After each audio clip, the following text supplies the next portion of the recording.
we are watching murderers go free. They hide behind their badges, they hide behind their white privilege, and they use the excuse that they fear for their lives to murder our young people in cold blood.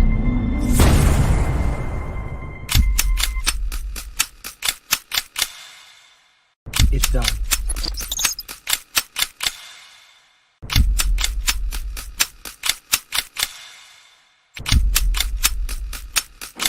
Ex, my brother. No.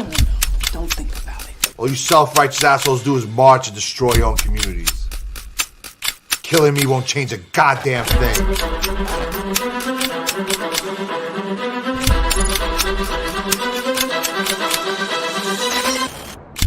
It's a lot different when it's a grown black man standing his ground.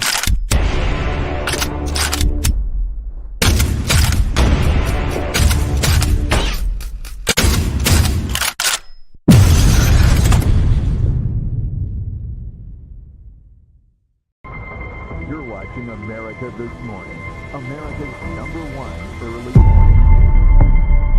Time after time after time, we are watching murderers go free.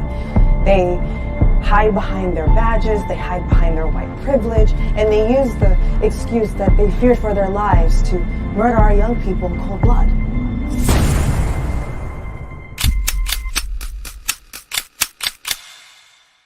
It's done.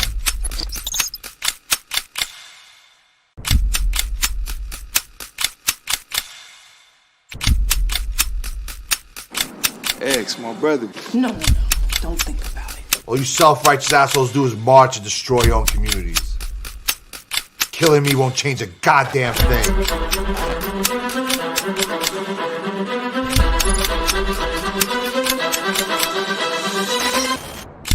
It's a lot different when it's a grown black man standing his ground.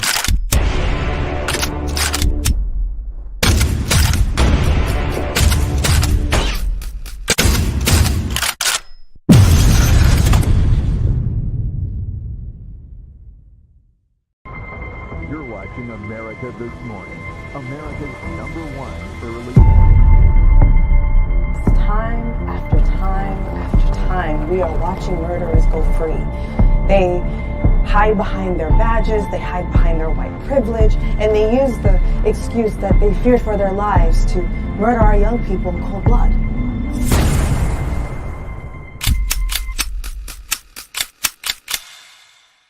It's done.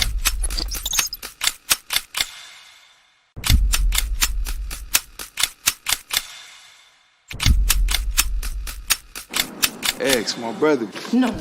Don't think about it. All you self-righteous assholes do is march and destroy your own communities. Killing me won't change a goddamn thing.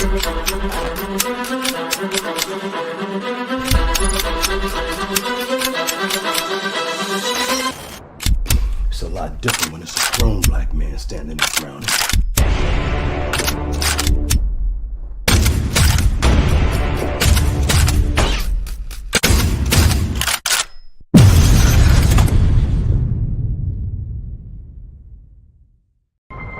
You're watching America This Morning, America's #1 early morning. Time after time after time, we are watching murderers go free. They hide behind their badges, they hide behind their white privilege, and they use the excuse that they fear for their lives to murder our young people in cold blood.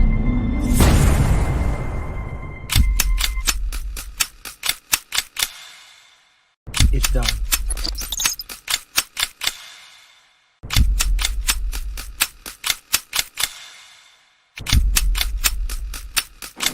Ex, my brother. No. Don't think about it. All you self-righteous assholes do is march and destroy your own communities. Killing me won't change a goddamn thing.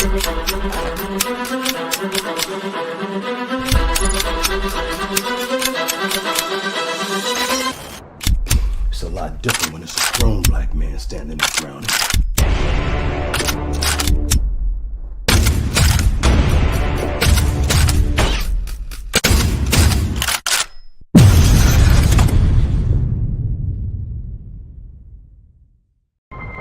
You're watching America This Morning, America's #1 early morning. Time after time after time, watching murderers go free. They hide behind their badges, they hide behind their white privilege, and they use the excuse that they fear for their lives to murder our young people in cold blood.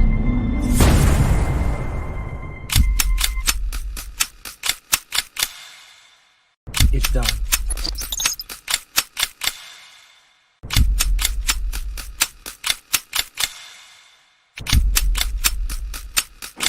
X, my brother. No, don't think about it. All you self-righteous assholes do is march and destroy your own communities. Killing me won't change a goddamn thing.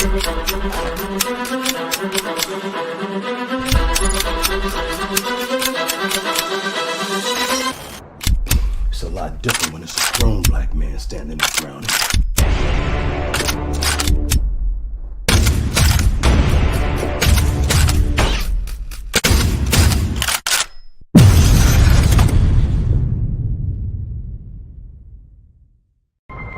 You're watching America This Morning, America's #1 early morning news. Time after time after time, we are watching murderers go free.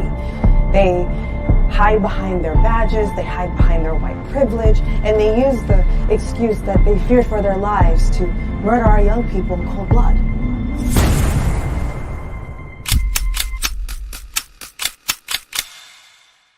It's done.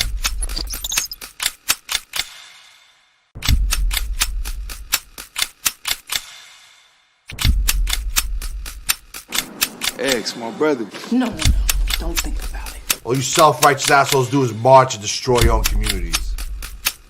Killing me won't change a goddamn thing.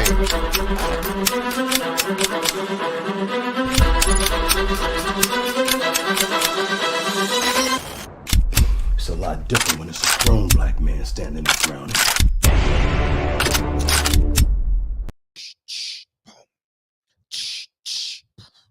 Welcome to the show, y'all. I appreciate y'all coming in the building, man. Appreciate you, Laura, Josh. Who else we got in here? Hard, appreciate you. King Fools, appreciate y'all coming through, man. Thank you guys for coming through, man. Happy holidays, man. Hopefully you guys are having a safe 4th. If you guys are in Chicago and all these major cities, man, be safe, man. Please be safe, man. They killing niggas, man. They killing niggas, man. And just be safe out there, man. It's 8 people already dead in Chicago in 2 days, man. It's just a crying shame, man. And I know some of you guys want to come in and talk about that young man that got shot over 60 times. I haven't watched the video, so I just refuse to watch. I don't want to watch it. I'm gonna tell you what I know. I don't know much, but I know I love you. I know that they said he had a ski mask on and he had a gun and he shot at the police officers. And then the 60 shots rang out. So that's all that I know. If you guys have more information, feel free to come in because I know that's going to be a topic. And I was watching Blue Blood too about Tank and Devin. Devin ain't getting out of 135 without fighting Lomachenko. You know what I mean? Sounds good. Sounds beautiful. It's Mr. Haney's doing a great job at promoting his fighter. Great job, as he should. Tank not gonna talk, so you might as well get ahead of the competition, you know. And I believe that's what he's doing. That fight ain't nowhere near happening, and that fight can't happen in October if you want Spence and Crawford to fight. You know what I'm saying? If you want that fight to happen, you don't want Spence Crawford, you know. So the earliest that fight can happen is October because Canelo's in September, Jake Paul is in August, and the schedule goes in order. All right, Showtime schedule goes in the exact order. So Spence has to fight before Tank, and that's typically how it goes. You know, it's that's just the reality of the business, man. And they have their scheduling, they have their budget. Bob has his schedule and has his budget, and so does Showtime. You know, so that's where we're at with that.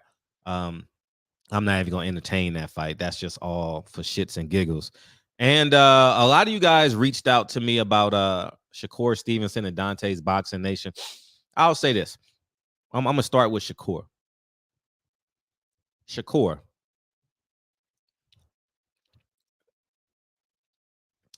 You got to learn how to balance things. Who cares who says it? Don't take it personal. You got to learn how to always keep your scales balanced. You know what I mean? Similar to how I people say, Fred, how do you deal with all this hate? I just give them more success. It's really that simple. And I think Shakur has to learn how to balance that. Don't worry about being liked. Don't worry about it. You're not going to be liked. You know what I mean? When you're doing things other people can only mentally see, they're not going to like you. And hopefully he understands that. You know, I watched his response video and I watched the Dante video. And I think Dante just being Dante. I think Dante is he's consistent with everything that he does. And then when the subject is black, we have a tendency to have a level of compassion and choose sides. But at the end of the day, Shakur Stevenson, always keep in mind, it's not you versus us. It's you versus them. All right. Don't ever forget that as long as you live. And that's what I understand. You know, I know I'm going up against a machine, and the machine ain't no color because the machine has employees, you know, and the employees have a job to do. So don't just think it's just a white man and the white man's the devil. And nah, it's a machine. And the machine knows how to make money. And that's just the reality. The reason why you didn't fight Oscar Valdez at 126 is because the machine had money to make off of Oscar Valdez. That's why he fought the European, you know, and then he went to Arizona and then he won a belt and then he fought for the Mexican championship of the world. You know, what's the guys that was supposed to be the baddest man on the planet at 130? I forget the man's name, but he ended up getting stopped again. So it's the machine. And when people highlight the machine and you go against your self-interest and promote the machine, you got to understand that you're going to lose. The only way you can beat the machine is if you understand the machine. You know what I mean? And that's where I'm at with that. And the topic at hand, I'm going to have fun with this one because this is a primarily boxing platform. And people always accuse me of being, people always accuse me of being anti-black, being a coon. I don't like black women. The list goes on and on. It's just too many to count. I can't talk about black issues. You know what I mean? The list goes on and on. Dre is Asian. My kid's mixed. You know, the list goes on and on and on. Right? And I don't mind that conversation. If it makes you feel good, talk about it. You know, if that's what it does for you, so be it. But how come black fighters, black fans, black media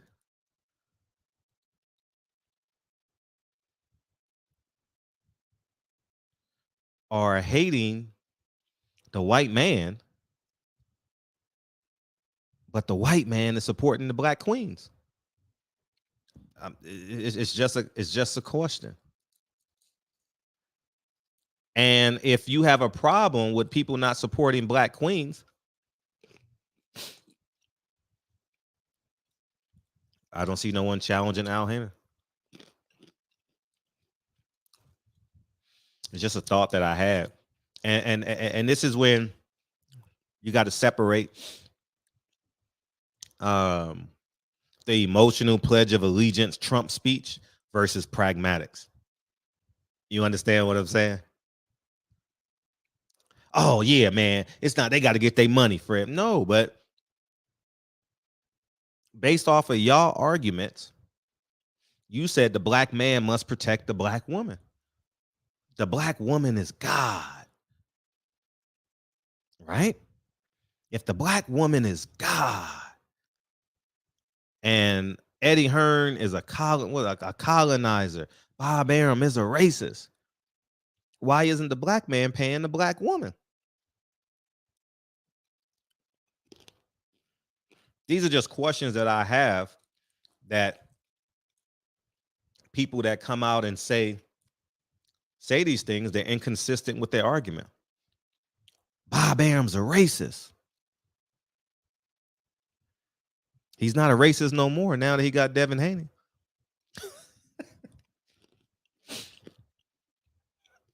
I'm just trying to bring it all home so it makes sense. See, the enemy is really us. The enemy ain't the other person. It really is. And someone said something, was it Hannibal? Said something that I really, really internalized. And this is why I'm glad I have open forums for this platform, because I really learn a lot from y'all. You know, I'm just one man with one brain. And he said something, the most unprotected women in the world are the ones that are not married. That's how I internalize it. I'm not sure if he said it that way. And I'm like, wow, that is so true. All these independent women saying black men don't love them,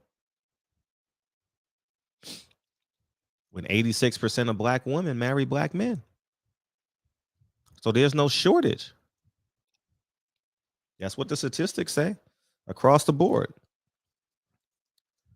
But I just find it, and I'm opening up these phone lines, I just find it interesting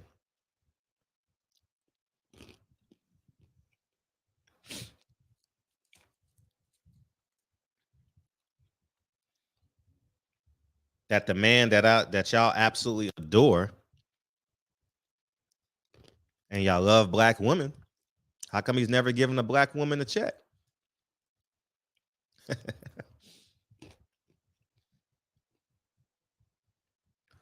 Can y'all make that make sense for me? If he has the power, he's the genius. I want to hear the excuses. I shouldn't say excuses yet. I want y'all to help me understand. Help me understand. Fred didn't marry a black woman. Fred has mixed children. That's fine. Come at me. I want it all. Because you know how you take care of hate? You give them more success. And so that's the point I want to make is Al Haymon ain't giving no black woman no checks, but the black woman is God. Y'all got to help me make this shit make sense. I personally don't get it. I don't understand it. I'm gonna open up these phone lines, y'all.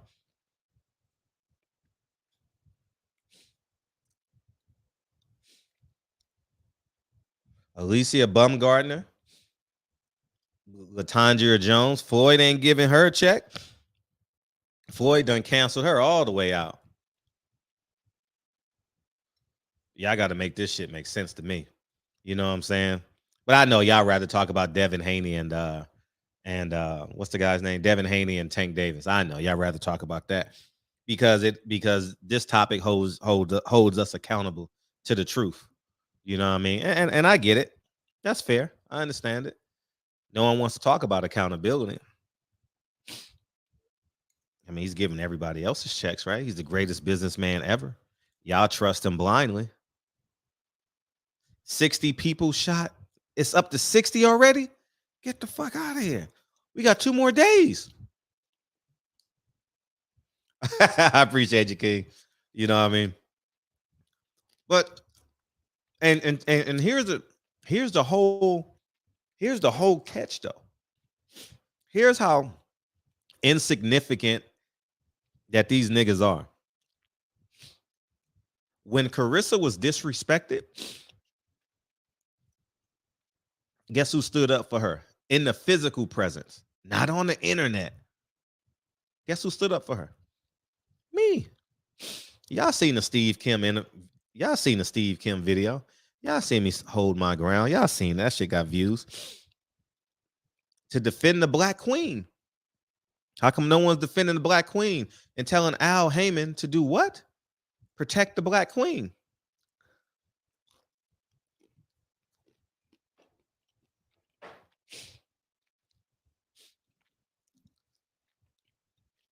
Niggas ain't real niggas, man. They not. That's why I laugh at these internet thugs. Ain't no such thing as a cyber bully. If you fall prey to a cyber bully, you weak.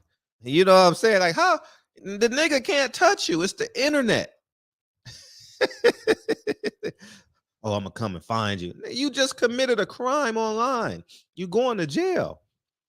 Niggas don't want to go to jail. If they want to go to jail, why would they kill me? Just rob a bank. You know what I mean? You might get away with one. Dude, I'm about to Google that Chicago shit.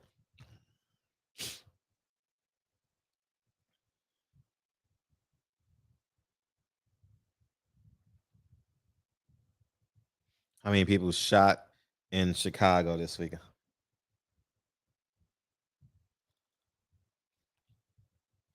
See the people yelling, yeah, nigga, a cyber bully. How the hell can you be a cyber bully? Like, it makes no sense. Niggas be scared to go places. Man, these niggas ain't thinking about you. People don't want to go to jail, man. That's what I believe. You know what I mean? How many people? Oh, shit. Holy shit. Let me pull this up. We got to talk about both. Oh, my God. No.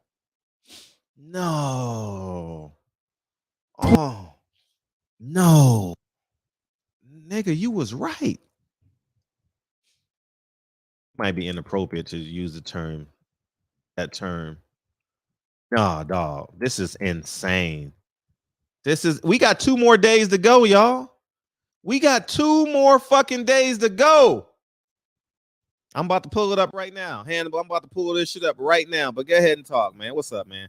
I appreciate you being an asset to the show, man. I'm quoting you every goddamn night, man. What's up? Yeah, what's up? What's up? I don't want to really take credit. I don't know if it was me or KP, but we both was saying the same thing about that. So, well, woman's not married. And when he beam in, I'll give him credit. How about that? Yeah. So, hey, I don't like the way you just jinx my city, man. You gotta get the fuck out of there. 60 people shot, 15. I told you it was coming, nigga. I'm either leaving or staying home. I would never move to Chicago. Man, I think it was one of your videos. He was like, man, let's hold it together, Chicago, and boom, look what happened, man. Yeah, it's wild. I don't stay in Chicago no more. I left Chicago 2 years ago. So I'm on the West Coast with you. So, man, we still got tonight. Yeah. Night. Yeah, I got the call and they was like, yeah, 2 people, that in my surrounding neighborhood that got killed, and it's all over the internet right now. Then I look again, they said 60 people. I'm like, God damn, man. It was 18 when I checked. 4 dead, 18 shot.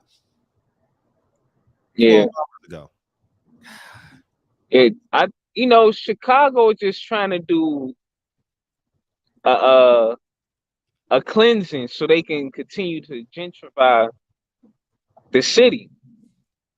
So, after they get done doing they doing, now the rich white folks could move back to the city because the city, that's where the transportation is at. So where I stayed at, I was able to walk out my house, walk for like 2 minutes, get on the bus, then take like a 6-minute bus ride to the L station.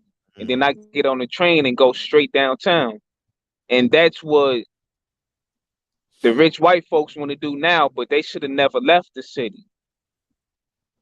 So now they want to come back to the city and live that lifestyle where they don't have to drive their cars all the time. Even though we do drive our cars a lot and we don't have bad traffic like New York, but it's more convenient when you can just walk out your crib and the bus stop is right there. And then you take it depends, you can go from 6 minutes to 10 minutes, and then you go right to the red line, the green line, blue line, and go straight downtown.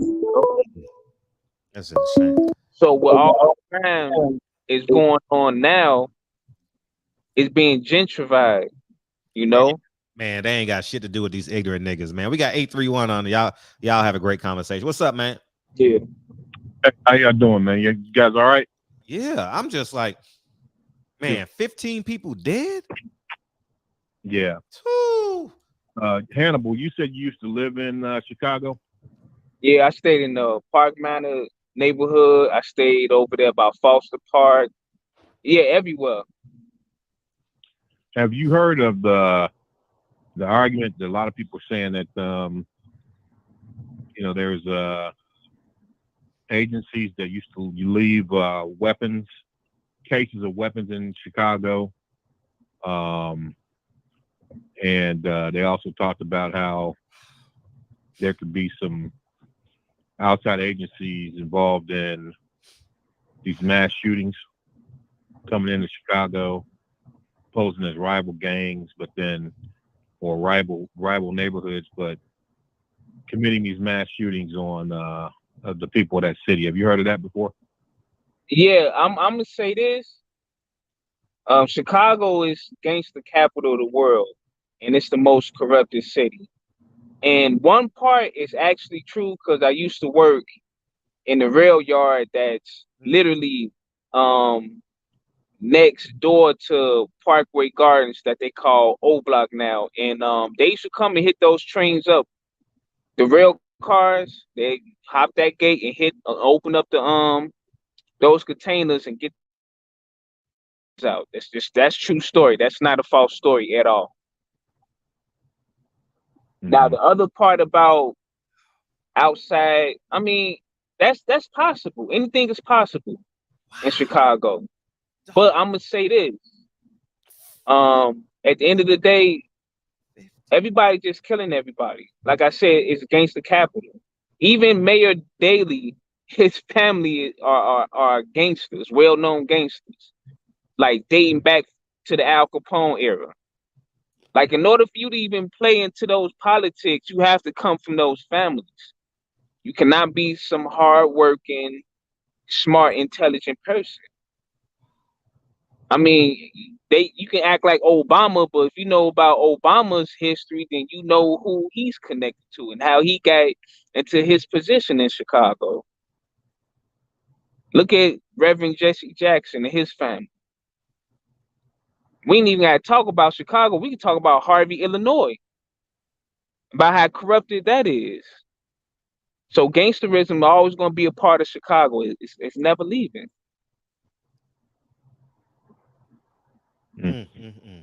This is fucking disgusting, man. I don't give a fuck where you put the gun. This is my perspective. These are ignorant people, and I can't sit there and say all black people are doing the killings, but god damn, it's too many people, man. Every 3-day weekend, Chicago never lets us down. Never. Since I was a little boy, y'all used to have Taste of Chicago this weekend or some shit. They canceled that shit. Niggas getting killed and God. It was too many killings during the Taste of Chicago, and that really started happening, like, I want to say from 2006 and to 2010. Like, when they tore all those project buildings down and everybody got dispersed everywhere, Chicago been going up ever since, man. Ever since. This is scary, man. Just think, if you live in Chicago, every 3-day weekend, 15 to 20 people are going to get killed in your neighborhood. This shit ain't happening downtown. They got a patrol unit that's, I mean, it's more likely, it's less likely for it to happen downtown. I'll say that. But it's less likely. This shit is happening in the neighborhood that I grew up in. I don't know about y'all, but this is scary. That a parent knows if my son goes outside and plays basketball on a 3-day weekend with his kids, because everybody's out of school, the men in the park are playing dominoes, they're playing spades, they talking shit, they got their little liquor. There's a likely chance that my child won't make it home. 15 people. That is the whole Los Angeles Lakers. That means a whole entire NBA team is gone from the NBA in one weekend. That's a whole classroom in a school. And you got to think about it like it's the east side, the west side, the south side, and the north side. But they mainly focus on the south side. But yeah, Chicago crazy like that, man.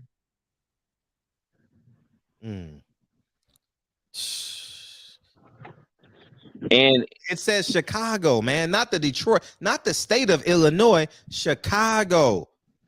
This ain't the whole state. This is just the city of Chicago, y'all. Cook County. That's it. It ain't no other. I don't know the counties. I don't know the state, upstate, downstate. I don't know none of that. This is just one city, y'all.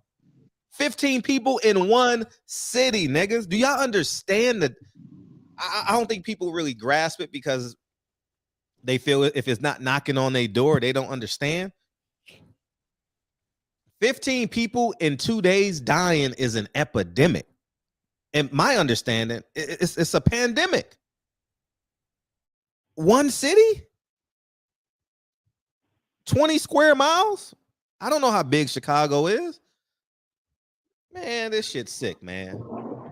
And Chicago pretty big. Even our downtown area is pretty big. It's bigger than LA downtown area that I've, because I stay out here, so our downtown area is way bigger, but crime really don't stretch that far. I mean, it happens, but it just don't get that far because you got to meet with them boys, 234 square miles.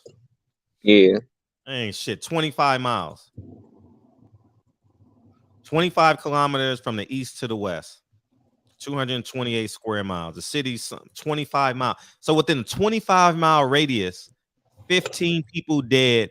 That means 2 people are getting shot per mile. Do y'all understand this shit? Like people just read the news just to read the news. Nigga, 2 people are getting shot for every mile in Chicago, man. 2 people. Y'all niggas walk to the store every goddamn day. So that means 2 people walking to the store. If you walk 1 mile in any direction, there's a chance that you're going to get shot. I'm just playing the averages. I know it's a concentrated, but I just want you guys to understand the depth of this. This ain't normal. This shit ain't normal. The National Guard need to shut that whole fucking city down, and those niggas need to go to jail. And they need to do a fucking crime enhancement on holiday weekends in Chicago. If you commit a crime on Chicago, you're doing double time.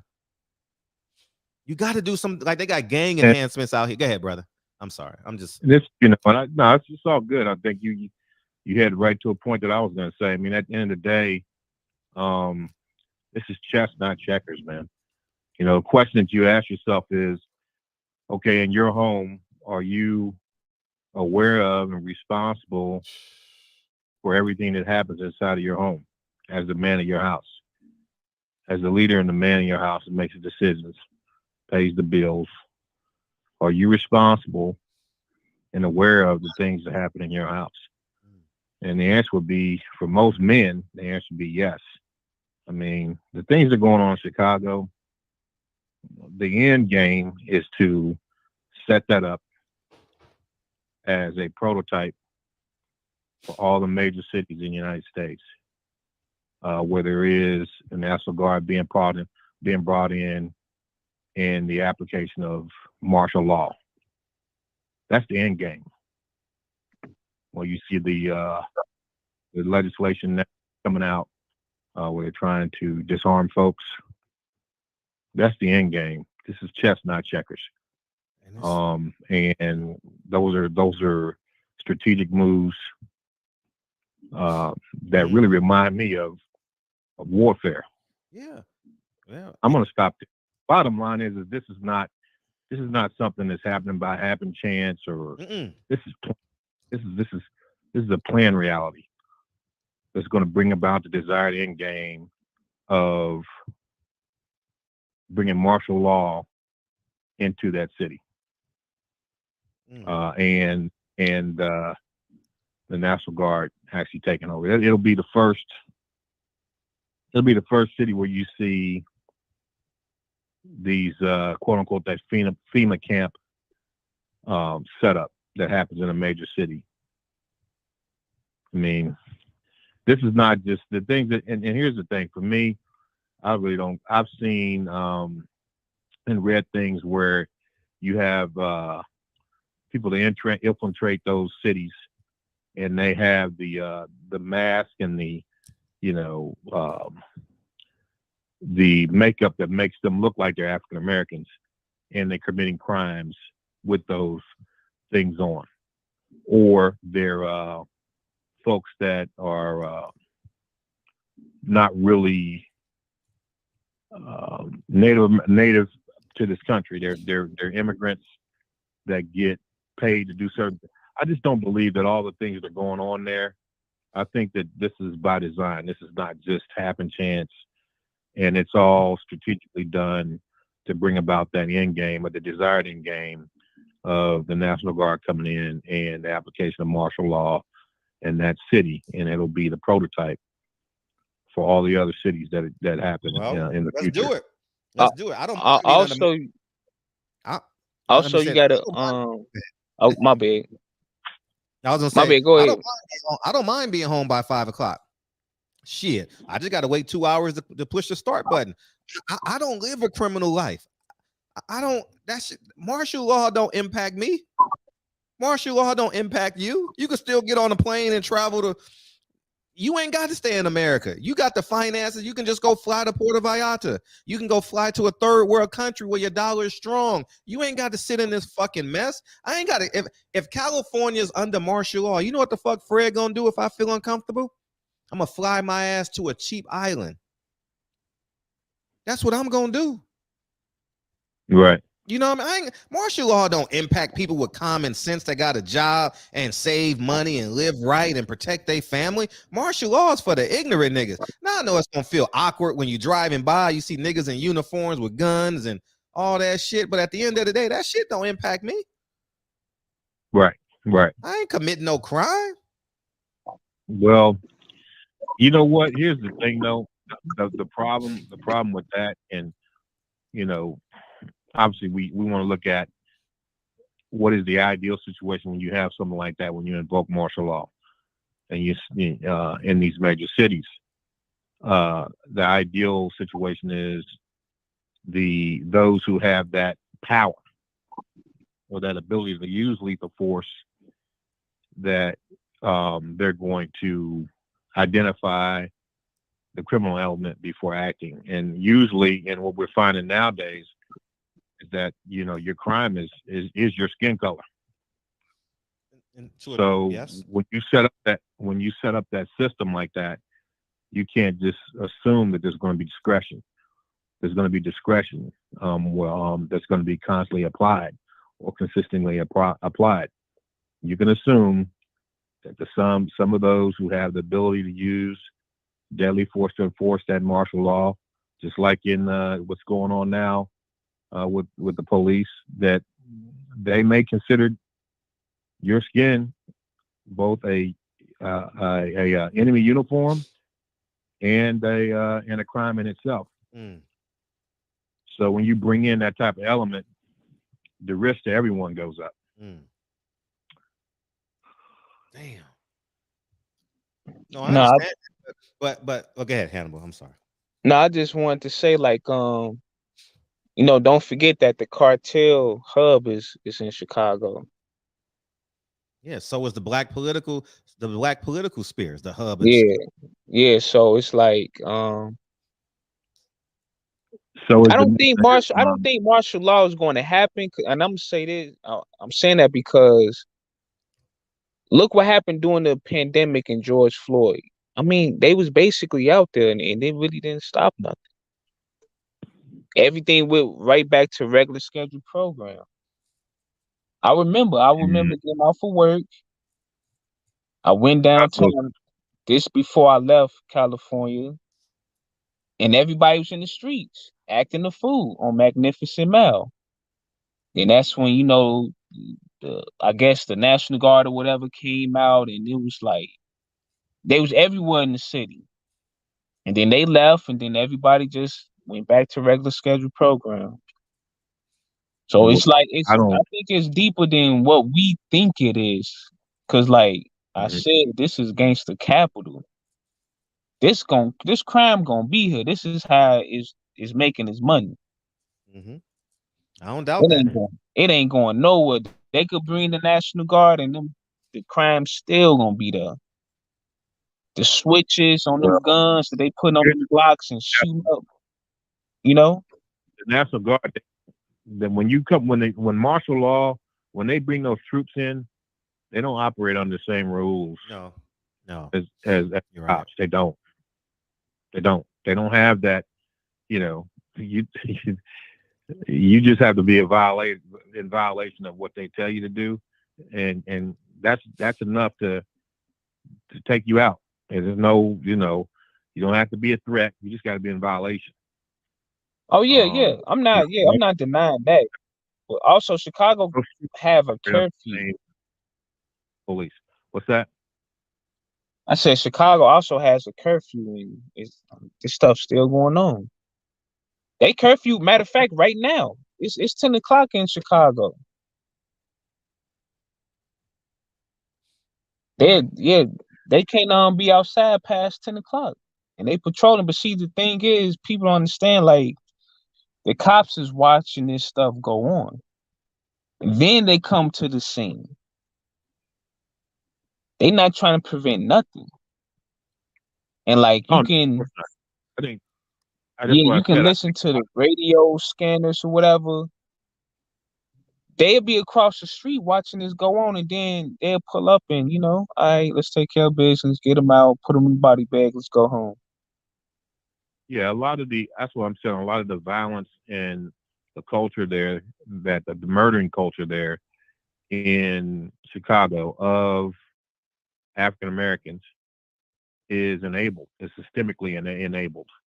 That's an enabled phenomenon. That's not something that just happened by, just uncontrollably happening by happenstance. That's by design.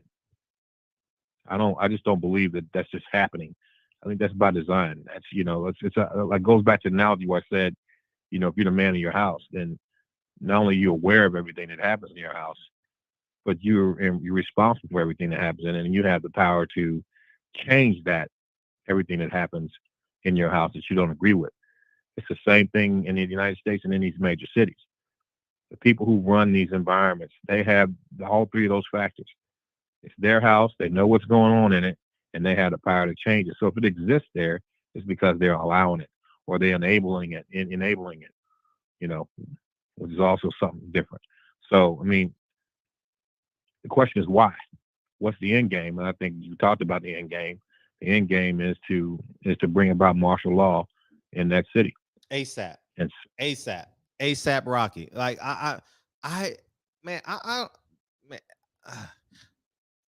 man, this shit impacts me a little bit different, and I'm gonna speak for myself. I grew up in neighborhoods like this, man, and thank God I made it out, and I want more kids to make it out. You know what I'm saying? Like the impact that this has on a little kid and a parent, and you got to be home by 5 o'clock, and you can't do this. Oh man, the street lights are on. We ain't got no milk in the house. We can't get it till tomorrow. This shit is scary, man. And have you ever been? Yeah, I'm sorry. Have you ever been to Chicago? Yeah, yeah. I had to go there to do my film, 9 Wives. Okay. But I was in the downtown area. Well, I stayed in the downtown area, and I navigated in and I navigated out. Huntsville. How did you feel about the race relations there? I didn't really interact with it. You know what I mean? I was just in and out. I don't know. I can tell you, I've been there. It's extremely racist. I haven't been in the hood of Chicago, but I've been around, mainstream America, the people who run that city. Right. And it's extremely racist. Extremely. I'll just say that. We got Huntsville in here. What's up, Huntsville? Hey, what's up? Can you hear me, Fred? Very well. Okay. I go to Chicago about once a quarter. On business, and I'm frightened when I get there, man. I mean, I'll be honest with you. I stay in the hotel. I just stay there, especially after 3 o'clock. I think the National Guard should come. I'm sorry.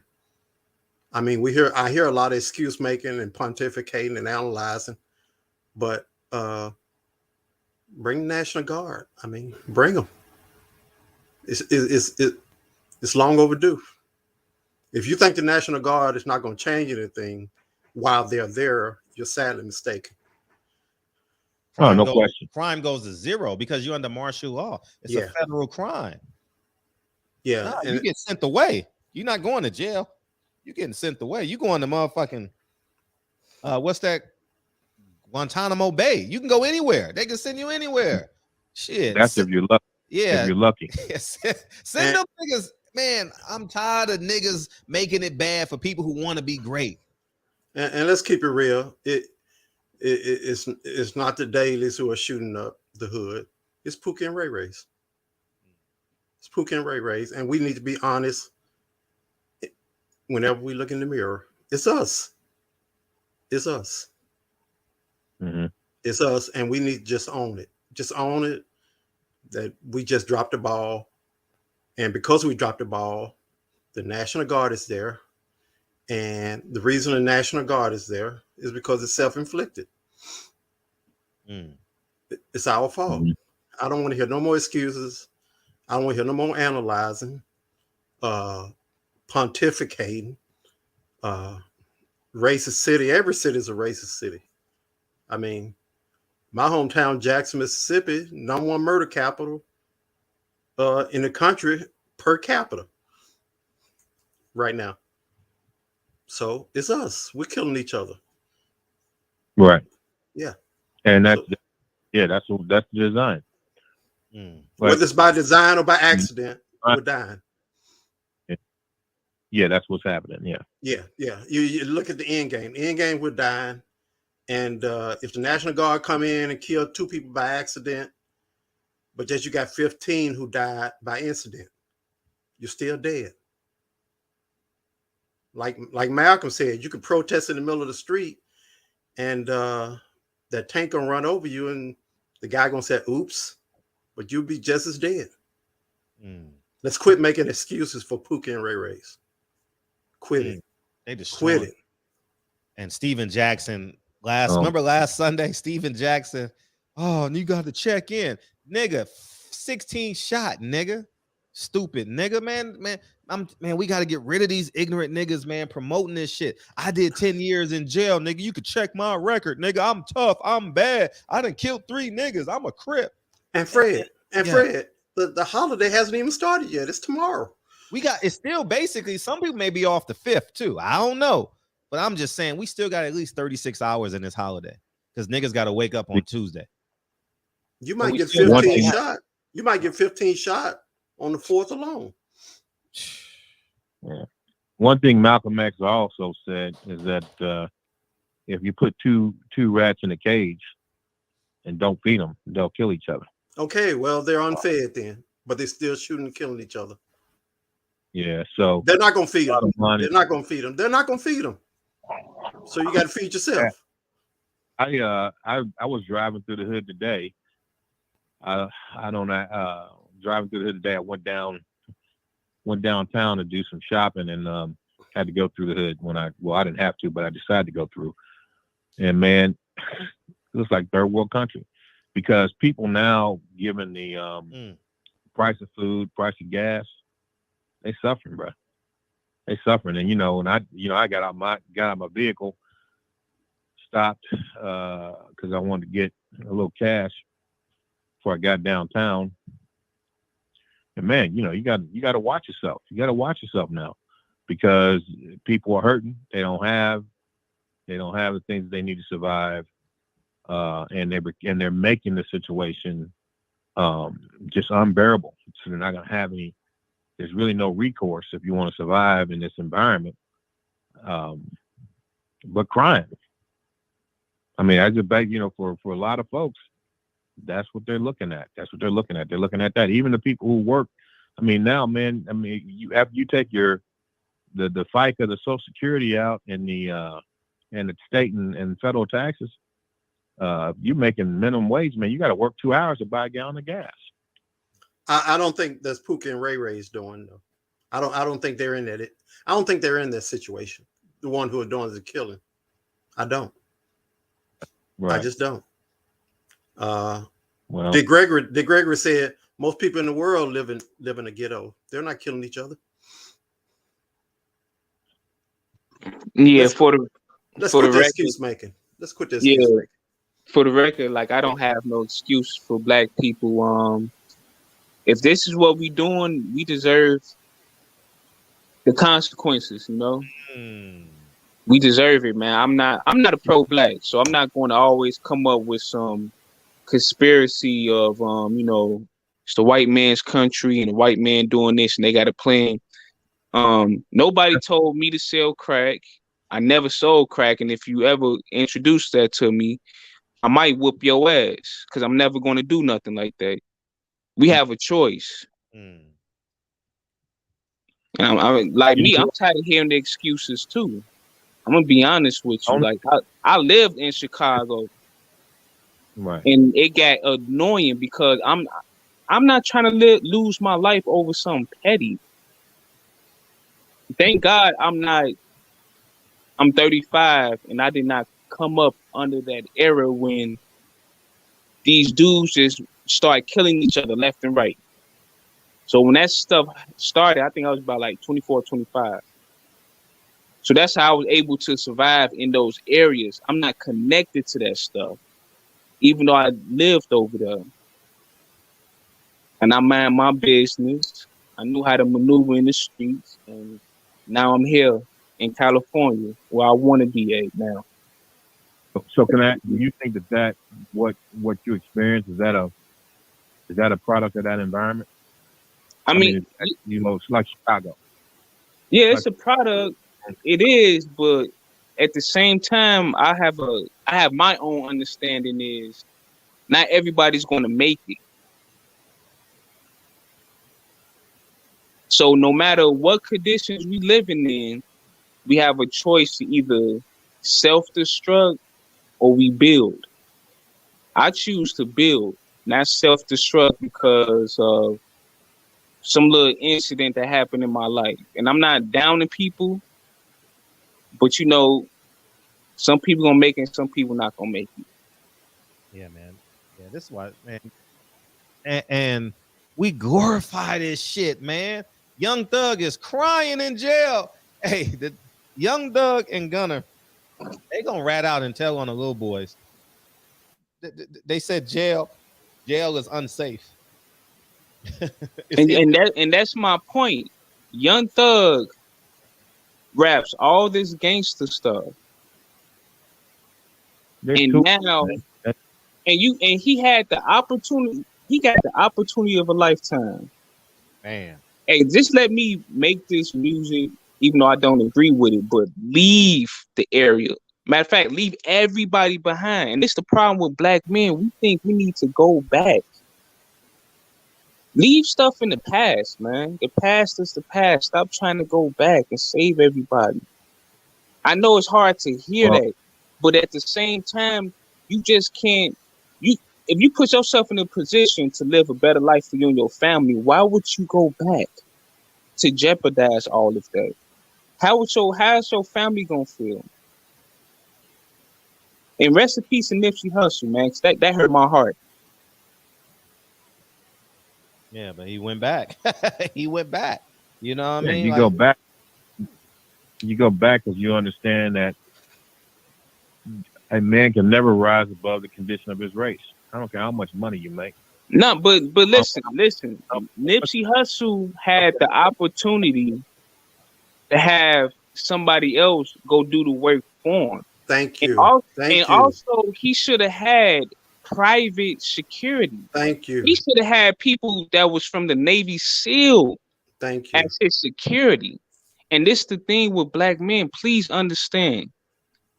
You think I don't want to help out my people? I do.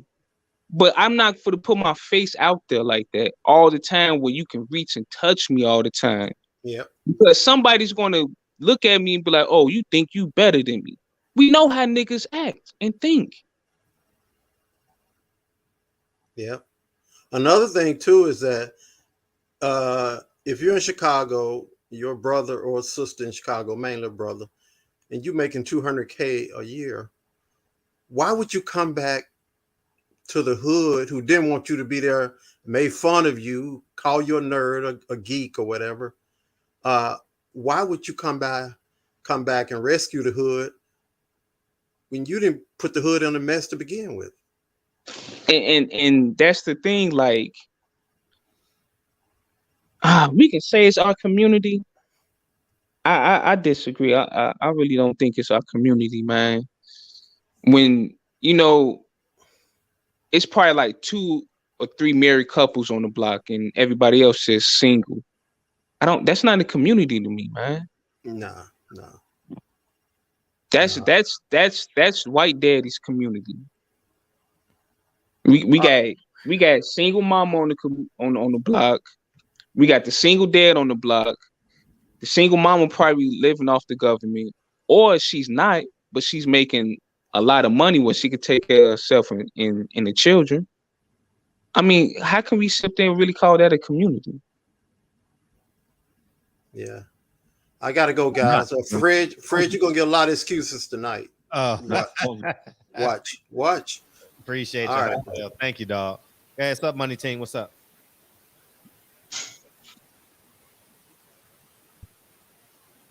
Money Team, it's on you. Oh, I guess not. Anyway, you guys are talking about don't pontificate, don't come up with excuses and talk about some conspiracy theories and so forth. Folks who don't understand that when you're dealing with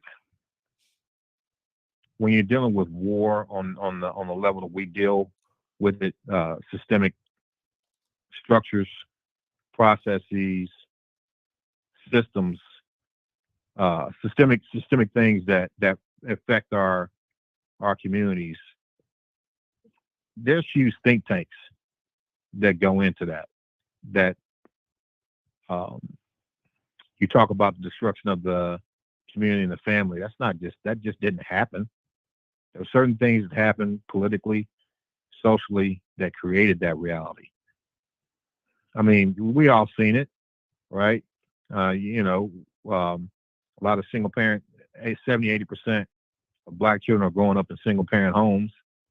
And these kids that don't have any discipline at home, they go into the public school system. And the public school system tells these single mothers, hey, understand we're having problems with your son, but if you put him on this ADHD, Ritalin, which is a derivative of cocaine, then we're going to put some extra money in your monthly check. So you put your kid on these drugs, and we're going to pay you more every month. The bottom line, there's things, it's cause and effect, man. It's cause and effect. We didn't just get to the position we're in right now just because we're just some kind of deviant people. We got a bunch of ignorant folks running around killing each other. We got this way as a result of a systemic design. As a design that has worked well to destroy us. And we are a mentally and spiritually destroyed people. Yeah, but there still goes down to discernment, what we glorify, choices. We're still making these choices. Like, so now I believe in 2022, I can't look to the left and look to the right. I really don't have that much time in my life. I really got to say, what are you doing? Exactly. Like you gotta look at yourself. Because there's too much water under the bridge now for a Black man to say, I'm doing this because I have to. I don't think so. I think it's personal choices. Yeah, I think you have to look at yourself. Mm-hmm. But if you've given up on yourself because you believe that all the things that have happened to you and those who look like you is your fault, is solely because of your ineptitude and your degraded state of humanity, your degraded state of existence. If you believe it's because you are less than and people who look like you're less than, then you're you're not going to look at yourself because you're giving up on yourself because you believe the lies, right? And, you know, here's the thing. You guys talked about these rappers. I don't even know their names because I'm listening to the garbage. But they sing about glorifying all this death and destruction and, you know, all the different things that are going on from, you know, all the different things that are going on. I won't get into all the specifics, but the bottom line is the things are leading people astray. People don't realize that a third of heaven. I mean, if you're a man that reads the Bible, understands the stories of that book, it talks about a third of heaven was convinced to leave as a result of the impact of music in their lives or in their existence. I don't know that. I don't know that part of the Bible. Read it. Music, music. I just know the reports coming out of Chicago. The reports coming out of Chicago say 16 shot, 15 dead, man. This is what I'm saying. I'm saying that music is a powerful, music moves the human spirit and it's very convincing. If you take a good beat or you take music that sounds good and you put negative things into that music, people, it can persuade people that is the right way to live life. All of us have been there. Music is a very powerful tool. It's still a very choice, powerful. though. It's still a choice. At the end of the day, he's in here now. Go ahead. Is it a choice when you're 12 years old listening to it, or 9? Or you then do you really have the knowledge and wisdom to make the right choice? But then you're talking about lack of parenting now. Now you're talking about lack of parenting. So yes, there is a choice on how you should raise your child. And how you can have parenting when you only have one person living in the home? How can you say you believe in God but worship Satan? Okay, but we're talking about parenting, right? That's what I'm saying. If you believe in God, if you believe in God, you worship in Satan. Why are you watching BMF? or P Valley? Well, boxing ain't godly. Hey, you watch that, so hey, I'm just saying. There's no one, right? Say it again. There's no one to make sure the children are listening to the right things. They're watching the right things on television. But that's still an excuse, though. That's an excuse because the dad should be there. The nigga made the baby. He should be there. Okay. Why is he not there? Because he didn't want to. You can't say the government said, hey, the government told you to fuck that girl and then to leave her. That's what the government told you to do, huh? Right. And if the girl, if the government made you do that, then you just a weak ass nigga. You just a weak ass nigga. Nobody needs to respect you, man. There's never been a governmental policy that made sure that the male was not in the home. I'm gonna say this, right? In order for the woman to receive certain benefits, there's never been a law or policy. That's not an excuse. In order for her to receive the benefits to feed her children. That's not an excuse, man. I like black people gotta get off of this, man. This the thing. This is why I'm not a pro-black, because when it comes to pro-blacks, they make it seem like white people literally grabbed us by our wrists and made us sign a contract. And they didn't do none of that. Only thing they did was present something to us, and we had a right to make a decision, either a bad or a good decision. Right. And here's the statistic: 26% of black people are on food stamps. 7 out of 10 live without 2 parents. So like there's no parallel. It's not a parallel between the two. Because not now. But there was more back before, right? But they then start cutting off. But then there was in the 60s, there was only a divorce rate. Single parent rate of 23% in the 60s. But I want the money team to get off because he's been waiting a minute. Okay, if you don't mind. Hello. Yeah, go ahead. Hey, hello. Yeah, you up? Go ahead. Yeah, I was just saying that that you look how boxing is today. When like with it's multi different cultures, but who is at the bottom of we have to we have to invent our identity. Like Ali invented his image, Floyd, Tyson. We have to have like some kind of identity to sell because we not gonna sell straight up like that. And that's what's going on in the world too, is that so many people get put ahead of us. So many people get put ahead of us. So many like different Hispanics, white people, blah blah blah. And how are we supposed to do that? It's just impossible unless you do what Floyd doing. Act like a crazy black person. And that's how he gonna sell. It's just no way that we can. You get what I'm saying? Look at Terrence Crawford. He's selling 100,000. Um, Errol Spence, his PVV numbers is because they quiet dudes. Not many people want to see them. Yes, people want to see them lose, but you get what I'm saying. It's just that's how boxing is like that. That's a perfect point, you know. And you got people that's loving this Dante Boxing Nation and this little Stevenson Shakur. You know why? The same people that was booing him in LA, Stevenson Shakur with the Oscar Valdez fight, right? Are the same people that's loving this black on black foolism right now. You get what I'm saying? It's like it's so much stuff that it's like we can see it right there. Andre Ward, a great guy. We saying that you know, a great guy, never sold. Christian guy, never sold. Never you get what I'm saying? We have to act real crazy, act real stupid and do all kind of crazy stuff for people to pay attention to. We have to play that villain role. And that's going on in the corporate world. It's hard for a black person to get. I look at this guy. I work at Publix right now, and he a delivery, and most of the people that be getting the deliveries are non-black people all the time. It's hard out there, man. We at the What's bottom. It what's just Publix? you get what I'm saying. We at the bottom. What's Publix? Hmm? What's It's Publix? a grocery store. It's a grocery store. Okay. Yeah. But it's just like it's hard to deal with that frustration, that mental frustration. You know, it's at the end of the day. Eddie Hearn, he signed the two black fighters, but I feel like um, why didn't they sign? Why don't they want to sign with Haymon? Because it's really they trying to build a pay per view star. That's what they trying to do. I mean, that's the only way. Because look at that. The reason why Eddie Hearns couldn't afford the Devin Haney fight is because he ran out of money. He kept giving him money, kept giving him money, da da da.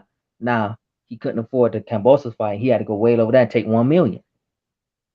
You see, that's crazy. You get what I'm saying. I don't get what you're saying. I'm And gonna Canelo is losing money with Eddie Hearns. And that's what I was about to talk about with you about Eddie Hearns. Canelo was losing money. He actually sued the Zone back in 2020 because they was losing money because he not promoting them right. It just who was his biggest American fighter? Who was Eddie Hearns' biggest American fighter? You can't name one though. He had Canelo from Oscar De La Hoya. He built Canelo up. What he had Jesse Vargas, Tevin Farmer, Andreas, all them niggas not. Andreas is a perfect example. If he ain't doing stupid stuff, they don't support you. They want you to do all kind of crazy and it's Where do like, you think that comes from? Where do you think that comes from? You gotta act like turn your mic on. Oh, turn my mic up. Turn me off. Turn me off in the background. where do you think that comes from? Where you have to be accepted, act like a buffoon in order to be accepted by American society? Where do you think that comes from? Well, I don't know, but Floyd, he looked up to 50 Cent, and That's the problem. and that's what he get it from. But that's the only way that they going. I feel like that's the only way they can make money though. I mean, when you would look at if you ban entertainment, if you ban football, and all that, black people would be way worse position. Imagine if LeBron James didn't make an NBA, he probably would be working in UPS somewhere. You this. I'm asking, why do you think it's that way? Why do you think black people have to be buffoons or criminals or turn your volume off, Money Team. You got me playing at the same time you're watching. You got to cut it off or mute it. Okay, why? You still got Hey, I turned it up. Can you hear me? Yeah, I hear you. So I'm asking you, why do you There we think go. that is? Why do you think that black people had to be buffoons or entertainers or criminals in order to sell? Why do you think that is? Because nobody don't support a quiet black person. I told like Why? Crawford, he's selling 100,000. I don't know why they Okay, don't support us. We don't get we don't get that support that other, like, for example, like if you're a quarterback in NFL, you white, you have blonde hair, blue eyes, you right? You white, you have blonde. That's the standard, right? That's the standard of how they look at great quarterback. That's how Patrick Mahomes got picked last. They picked, what's the quarterback for Chicago that played for Chicago? He got picked over Patrick Mahomes. Are you serious? Like, you get what I'm saying? So- That's the standard. In the dating world, white people are the standard, right? In the date, like that's what I'm saying.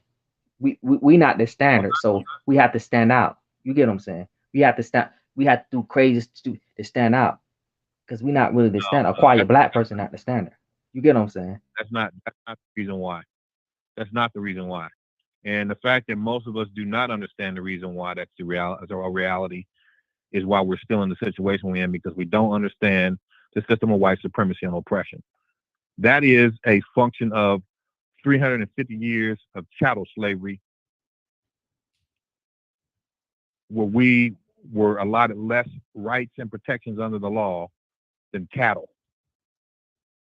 The whole premise of having us in that situation for over three centuries is that we are inherently inferior intellectually,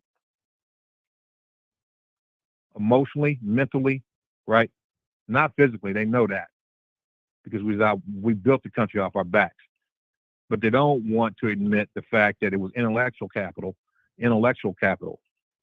brain work that we brought to the table as well that built this country. The bottom line is the public school system is completely successful in making sure that most black people that graduate cannot read, cannot comprehend, can't do arithmetic, undereducated. So your mainstream white counterparts run circles around you. And even when you do have a certain amount of education, the bottom line is the world's not moved or ruled by brawn. It's ruled by brains. Your ability to use your intellectual capital to come up with solutions and be real men. Man standing for manifest answers now. So when we have problems, we're not manifesting the answers to those problems because we are not developed intellectually as men. You have to understand the environment you're in. There are huge think tanks right now and have been in the past for the last 100, 200, 300 years that put us in the position that we're in right now. Right now.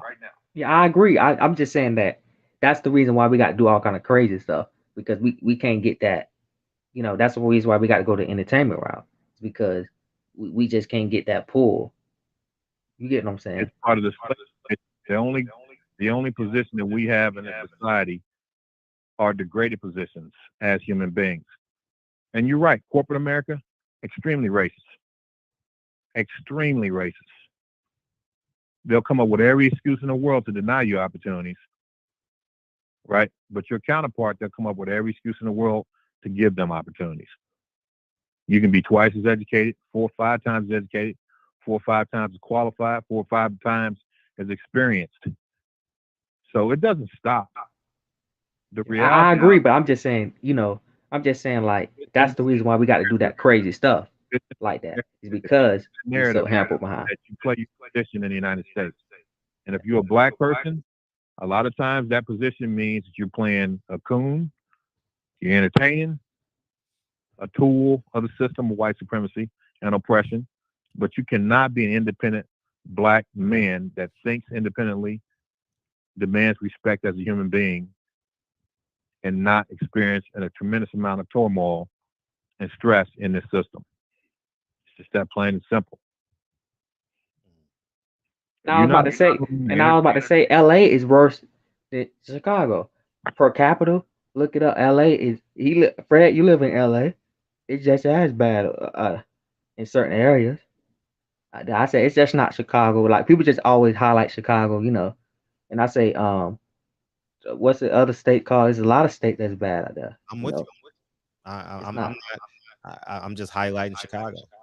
If the crime I'm just saying that they always highlight because it's a majority, like Black City. But I said, the entire gangsters, they ran Chicago for years. Who that Al Capone and Wildy Bulger.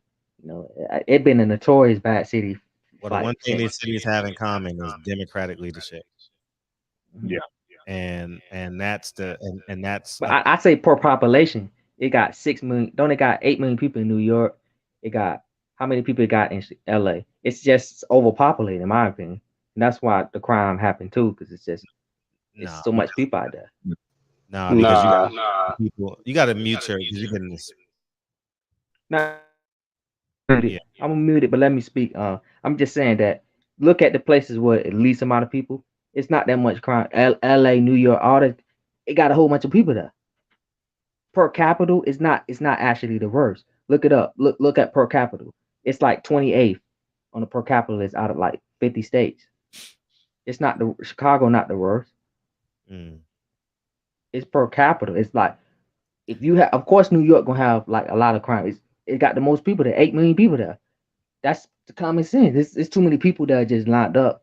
I couldn't live in New York. I go paranoid. I like to get out. Like places like Georgia, it really had they in woods basically. Because my mom was born in Georgia, so she born in Thompson, Georgia. So it's not much to do out there. I like it because you could get out. But places like New York, you can't go nowhere. Like LA, like I know people that wrote in LA. Like I live in Jacksonville, and it's the biggest city land-wise in America. And people said that they was glad to leave LA because it just. And that other guy, what's his name? South Park boxing. He always has something bad to say about LA. I'm not saying it's a great city. You got to mute me. Shit bad. All right. We got main event. Why Haymon never shows his face? I don't know. I mean, I guess it's a business decision on his part. Maybe it's part of the business plan.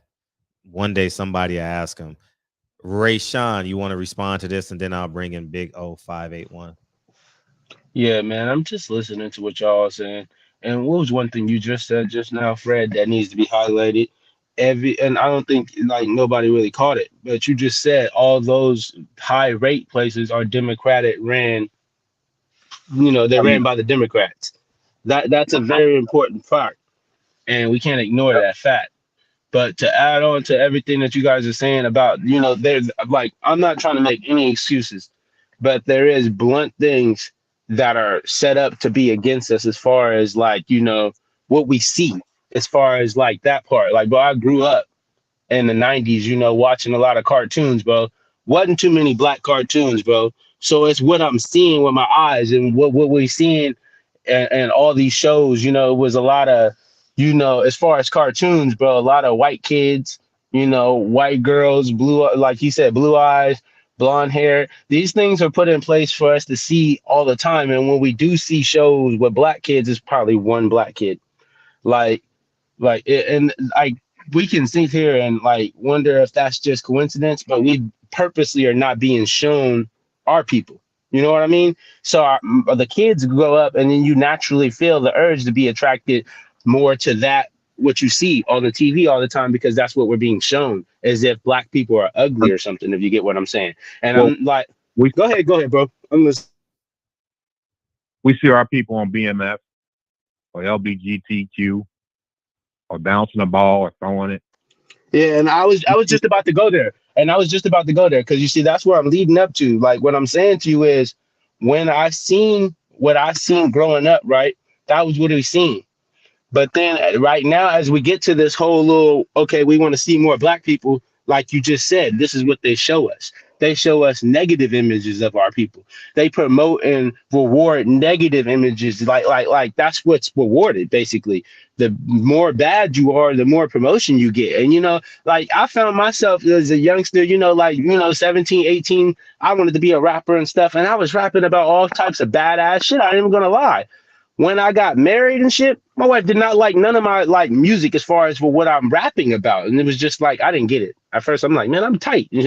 Nah, that shit was unattractive to her. You know what I mean? She's like, nah, that's not the go. Like, you know, because she's a real woman at the end of it all. Like me rapping about bitches and hoes and all, she ain't like none of that shit. Like that shit's a no-go, you know? But that's what is promoted. That is what is selling. And that's what I had to come to this real realization that we really tearing down our own people. What is going on? So we did that as men for a long ass time through the 2000s and shit, as far as promotion, you know, putting the women down. And now it's to the point where the women is doing it they damn self. Like the women are rapping about it now. Like with dudes is really competing with how who could be worse, you know? So it's really crazy. And this is what is pushed to the front. It's been being pushed to the front the whole time, bro. So it's like, it's also what we've seen, bro. Like how many, I don't know about y'all family, bro. My family used to have family get-togethers and they used to love to play Cash Money Millionaires, you know, like that early shit, that juvenile, bro. And everybody used to start shaking, shaking their ass and wilding like a motherfucker. And I never understood it as a youngster. I was like 10 when that song came out. And I used to, you know, like I'm a kid, bro. But like, bro, that's how our families was. That's how it was promoted. And it was because it was what was repeatedly shown and what was sold to us. Well, that ratchet shit was sold to us. The conscious shit was not sold to us. You know what I mean? Like people don't like those type of musicians and shit. They don't promote that shit. They don't get rewarded. Bad Girls Club, like all the shows he just named up, bro. Reality TV. Motherfucking little girls grow up, want to be on TV. That's how they see their ticket. That's their way. Let me be ghetto and ratchet and punch people in the face on TV. And they show that. That is what is promoted, y'all. So we can sit here. I'm not making excuses for it at all because it's unacceptable behavior. But this is the reality of what is shown to us. And then what is shown to us is what's successful, is what is perceived as successful. You see what I mean? Y'all get what I'm trying to say? Well, and we emulate that. The reason why we emulate that, and I'm going to tell you why we emulate it.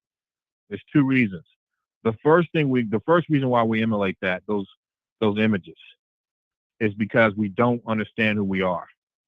Our history has been completely erased from the minds of average Black people that are living today. We don't know our history. We don't know who we were before we became prisoners of war in this country. And the bottom line is we are prisoners of war. If you don't believe it, just open up I used to say the paper, but now you just look on social media, look on the internet. Look at what happened. 2 days ago, they shot a dude up in, they shot a young brother, 24 years old, up in Akron, Ohio, 90 times. Can you elaborate on what happened? Because I don't know what happened in that.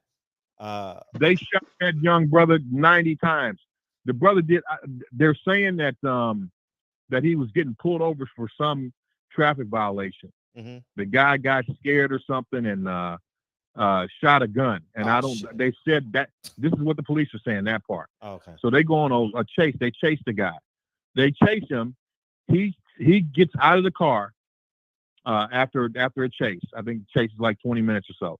He gets out of the car and he takes off running. Damn. He's about maybe, I'm going to say, based on the way the video looks, he's a good 60 yards, 60 to 70 yards away from the car running. The police get out and they shoot at him 90 times while he's running away, hit him 60 times, continue to shoot at him while he's on the ground. Until someone has the that's unacceptable from the cops, man. No, he turns. Okay. But here's my point. My point is this: we don't know who we are. That's the reason why we accept these images that they're showing us in these videos with this music, all these shows that we don't know. We have not taken the time out to educate ourselves and deprogram ourselves from the lies of white supremacy that have been put in us from the cradle all the way to the grave. Just like you mentioned, as young children, we see these cartoons. It starts then, these negative images. And we accept those negative images because we have no idea who we are as a people. That's one thing. The second thing is the people who control the media understand human psychology and the human condition. When you are a human being, you don't want to live 30, 40, 50, 60, 70 years in a society where you have no place, where you are functionally invisible, where you are functionally invisible as a human being. So what you will do in order to be seen, in order to be visible, you will take a degraded, dehumanized position and live that out if that's the only thing that's socially accepted for you, so that you can be seen and not be invisible in the lifetime that you live within the society. You understand what I just said? I'm saying that if you are invisible in a society, and that society will only give you a position that is dehumanized and degraded, the human psychology will force you to even take that degraded position. Exactly. That out in order to not be invisible in that society, to have some place within it. Okay, that's a human psyche thing, and the people who rule this country are wickedly wise, and they understand the nature of the human condition and the nature of the human psyche. All right. That's what's going on, and the reason why we haven't combated that is because we don't understand the truth about who we are as a people before or after we became prisoners of war in this country. Let me bring in 581. What's up, man? Hey, salute to you, brothers. Okay, all you. Salute. Nate, I got you coming in next. Yeah, I was listening to the brother speak about us. We don't know who we are and the condition of us in this country, and seeing that we are a people in captivity, supposedly under attack and oppressed. But at the same time, it seems like that we're asking for the very people who are suppressing us and attacking us to help fix us. And that makes no sense to me. Like we keep complaining about the white man's doing this, they doing this, they doing this. And then we want them to help get us out of this same situation that they supposedly put us in. Not supposedly. Well, that they put us in, but why are we asking for them to help get us out of this? Who asked them? That's what I'm not understanding. No, brother, but that's what brothers are suggesting, man. Because you keep complaining about what they're doing, and then brothers turn around and say, well, they need to do this for us. We need them to do this for us, begging for reparations and all that type of a shit. Brothers is begging for the white man to fix the very problems that we are going through, that they put us in. And that's foolish. And I would like for the brother to express, like you keep saying, we don't know who we are. You know what I'm saying? And I'm not being combative at all. What's your question? Damn. I heard you keep saying that. Oh, they got to say it again. No. What's your question? Can you ask me your question? You keep saying that we do not know who we are as a people, and I'm asking you, do you know who we are as a people? Well, you know what? The truth be told, I don't think I really do. I don't think that I've fully captured it, but I'm constantly in search of it. I'm constantly in search of educating myself about who we are, because I know who we are not. We are not who they say we are. See, if you listen to your, I can't hear him. What's that noise? Go ahead. I said I am constantly in search of who we are as a people. I can't say I've grasped that, but what I do know, is that we are not who they say we are. I do know that. No, of course. Of course. Hold on. We're not homosexual, devil worshiping, unethical, lazy, ignorant people. That's not who we are. But that's who we believe who we are, and that's how we act out. A lot of us in this society act out. And the bottom line is that's not who we are. That's not where we came from. You know, when they brung those of us who made it over, who weren't already over here, but made it over on those ships, we were the best and brightest most people did not make it. So, I mean, those of us who came over on those ships, most of us did not make, and we were not just the physical labor. We brought in an intellectual capital on how to rotate those crops, grow those crops, build those structures. Yeah, Benjamin Banneker came up with the almanac. So my point is that we're not who they say we are. That's my point. And so it's all of our responsibility continuing to educate ourselves about and take and find out the truth, discover the truth, right? Because the truth will liberate you both mentally, physically, psychologically, spiritually. That's what the truth does. So we all need to be in quest of that. But in order for us to do that, we first have to deny the lies that are put out there constantly in front of us to tell us, oh, you just some dumbass, lazy, dope smoking, gang banging niggas. No doubt. Here, let me bring in Nate. Nate wants to add to the conversation. What's up, Nate? What's up? What's up? What's up? Hey, I got something to say, man. Look, let's get right to it. Let's get right to the meat and potatoes. I truly think we are lost. I truly think we're brainwashed. I truly think most of us, and it's all done by design. I really believe that it's everything by design, why a lot of us doesn't know a lot. Ignorance is one of the biggest weapons that the enemy has in front of us and uses every day through the TV, the music, the newspapers, what we read. Look, it's not a secret that the Board of Education has been in on our very destruction to this very day. That's correct. It's not a secret that the music industry has been basically subjugated and basically been poisoned towards us to this very day. And look at this. Let me interject one thing as you say that about the music. And I was just wondering how many of us brothers up here on this panel right now still listen to gangster rap, seeing that we know that information.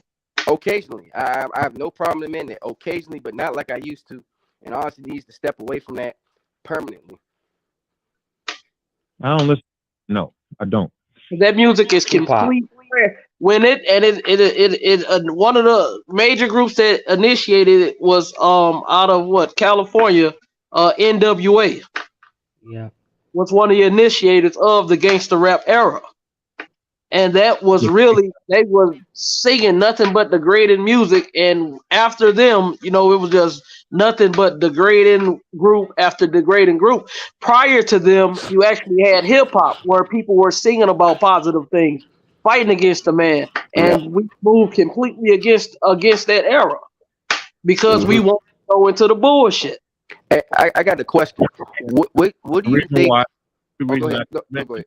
We rotated and basically transitioned into that era that you talked about for two reasons. One is we had no knowledge of self, so they could just tell us who we were and we would believe it. The second thing is the deal with the human psychology.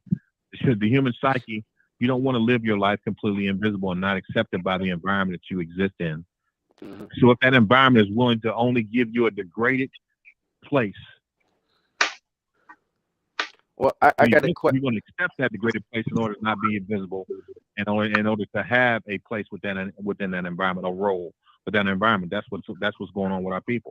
It's hard for me to believe that because I grew up with a family of all married individuals, grandparents married, parents married, aunts and uncles married, raising their children.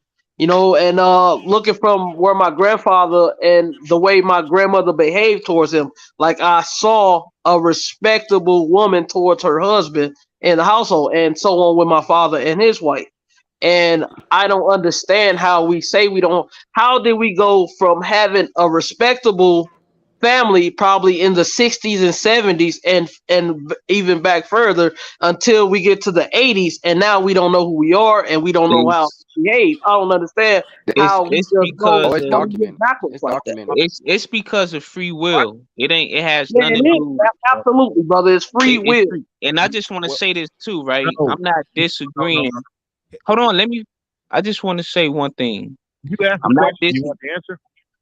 I know. I just want to say one thing. I'm not disagreeing with what you're saying and what everybody else is saying, but I find it funny that we bring up the Board of Education and the parents know about this, but still do nothing about it.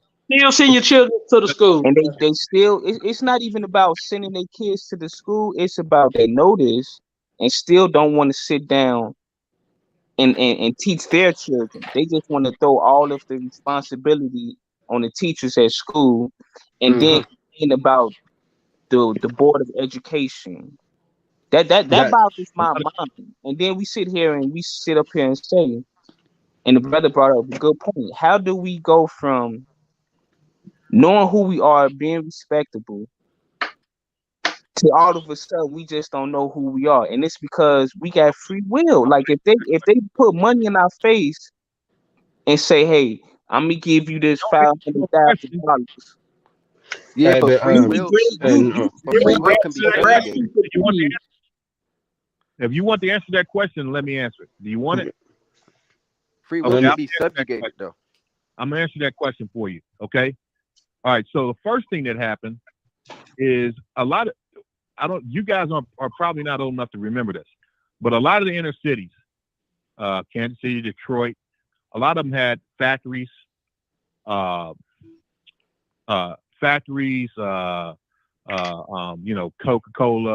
General Motors, Ford. Or your factories. I know because my grandfather was from one. Let them finish, Hannibal. Hannibal, you can respond after him. Feel free.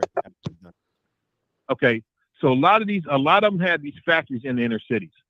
So the average black man with a high school diploma and maybe some military experience could go and get a minimum wage or a middle class job, factory job that would take care of his family and put him in a position of leadership from a financial and social status position in his home. When immigrants start coming in, and when Clinton came in with the NAF and GATT treaty, and even before that with Reagan, when these people came in and they started closing down these factories in inner cities, then a lot of black men could not take care of their families anymore. And the reason why they did that is because it was a middle-class black family that funded the civil rights movement. When that happened, and the civil rights movement happened, and the funding for that came from middle-class black families who had those inner city factory jobs, they made sure that they got rid of those jobs so we would not have the economic base to do that ever again. Those jobs were sold, sent overseas and out to the suburbs, and the average black man in the inner city could not provide for his family anymore. So now, no finance, no romance without finance. Most marriages break up because of financial problems. So the black family begins to experience rifts due to financial instability, divorces, not getting married because of financial issues. Okay? And what the government do, they stepped in and said, okay, black woman, guess what? You don't need that black man anymore. You raise your children on your own, and you teach your young boy how to be a woman. And you teach your young daughter how to have masculine qualities. And not only will we give you a check every month, but if you give your children drugs because they got ADHD problems, give them that Ritalin and all that, we're going to put you extra money in your check. Okay? And so that's what happened to destroy the nucleus of the black family. Did every single black family experience that? No, but the vast majority of black families did. And that's why we see today 70-80% of the black children are growing up in single parent homes. Hey, can I say something? And I just summarized it for you. It's a lot more detailed and difficult than that.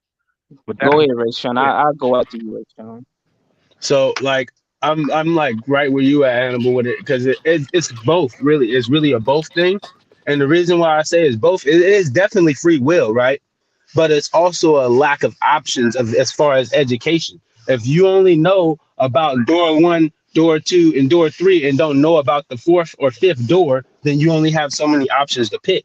So that's where it's also the part where we say it's some systems involved in it. Not everybody is educated that way as far as knowing all their options. So it's kind of like trapping a mouse in a corner and only giving them one door to run out of. You get what I'm saying? It's like you basically put us in a scenario and only give us so many options. Like I learn more every day listening to y'all shit I didn't even know about. So like you got to really wonder whose fault is that? Like we was just talking about earlier, the education system just pushes people through school, bro. Like I could have had bad grades, they still would have pushed me on to the next grade. That like man, this is just what it is.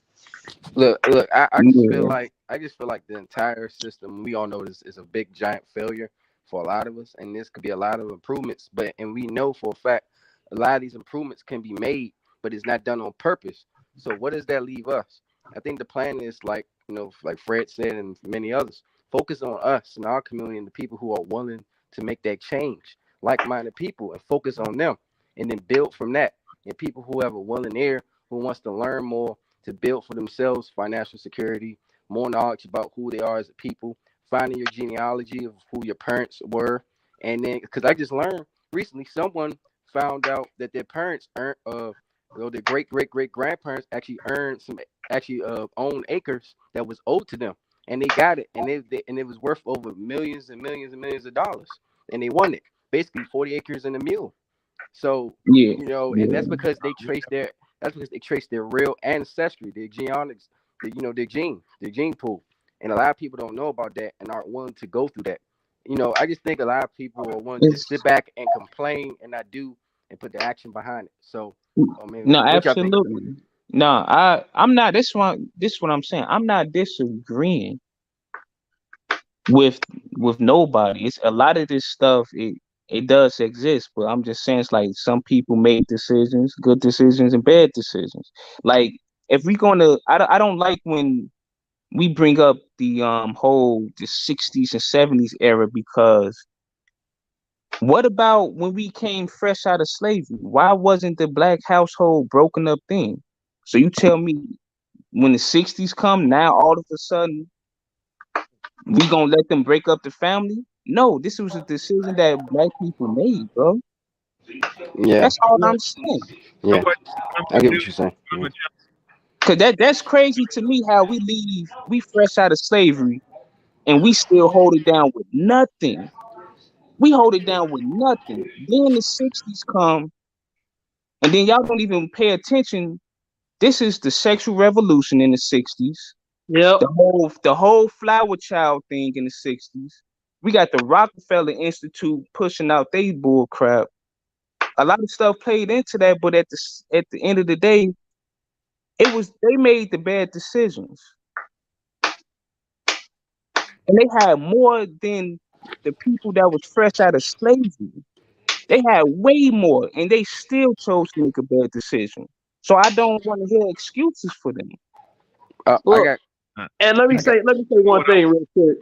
It was like to the one brother about when you were speaking about the options that we see, like we don't have many options coming up. You know what I'm saying? Of course, all of us, grew up in the hood or whatnot. And the age-old story of, I saw drug dealers. I saw the drug dealer getting all the women, getting all the clothes, getting all the jewelry. So you see these things, but you also see the bad part of that.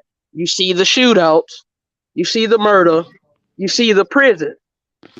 And individuals still choose that. Now, it's not no individuals that's gonna sit up here and say that you didn't see other options, because you saw a teacher at school, you saw police officers, you saw firemen, you saw construction workers. All of these options still existed, and at some point in your life growing up, you've seen working class individuals in your neighborhoods, bro. Because you're not finna sit here and tell me that no black people wasn't out here working. People made, a lot of these individuals made bad choices, as the brother was saying. They chose the fast route. They chose the easy route because a lot of people are afraid of hard work today. A lot of people don't like to work hard. They want It just shit makes easy. no sense. From when we get out of slavery, the black woman stands by the black man's side. He has nothing. I mean, he has nothing. And he built himself up. She ain't going nowhere. And then when the 60s come and the sexual revolution comes, And then we talking about how the jobs went overseas. Now all of a sudden the black woman just gonna up and leave. Like, come on, like What? Okay. I mean, I'm And you, tired of hearing Can this. we? look, you It's a talking sad about story. women who endure Would you say men who for? can't home second family. It's a sad story for Hold on, hold on, Okay. hold on, hold So on, let me hold on. ask you a Go hold ahead, on, go let me ahead, finish. go Oh ahead, my Fred. God. Wait It's one a, second. Who's Wait saying? one second. Hannibal, Go go ahead, ahead and Fred. finish. And Hannibal, it, go ahead. it's a sad story for the black woman to leave her black man because he lost the job, and it's a sad story for that black man who let the government kick him out of his family. I mean, that's a sad story. That make us look terrible. Like, we went from being Weak strong men. after we went from being strong after slavery to then the sexual revolution come. We didn't forget it. Come on, man. I'm done with it, yo. Hey, Y'all, Turn into weak ass men. Let me ask you a question. yeah, they Let me ask you a question. Is there anything that I said that I explained to you, whether you agree with it or not? Was there anything that I explained? You asked the question why, I gave you the explanation.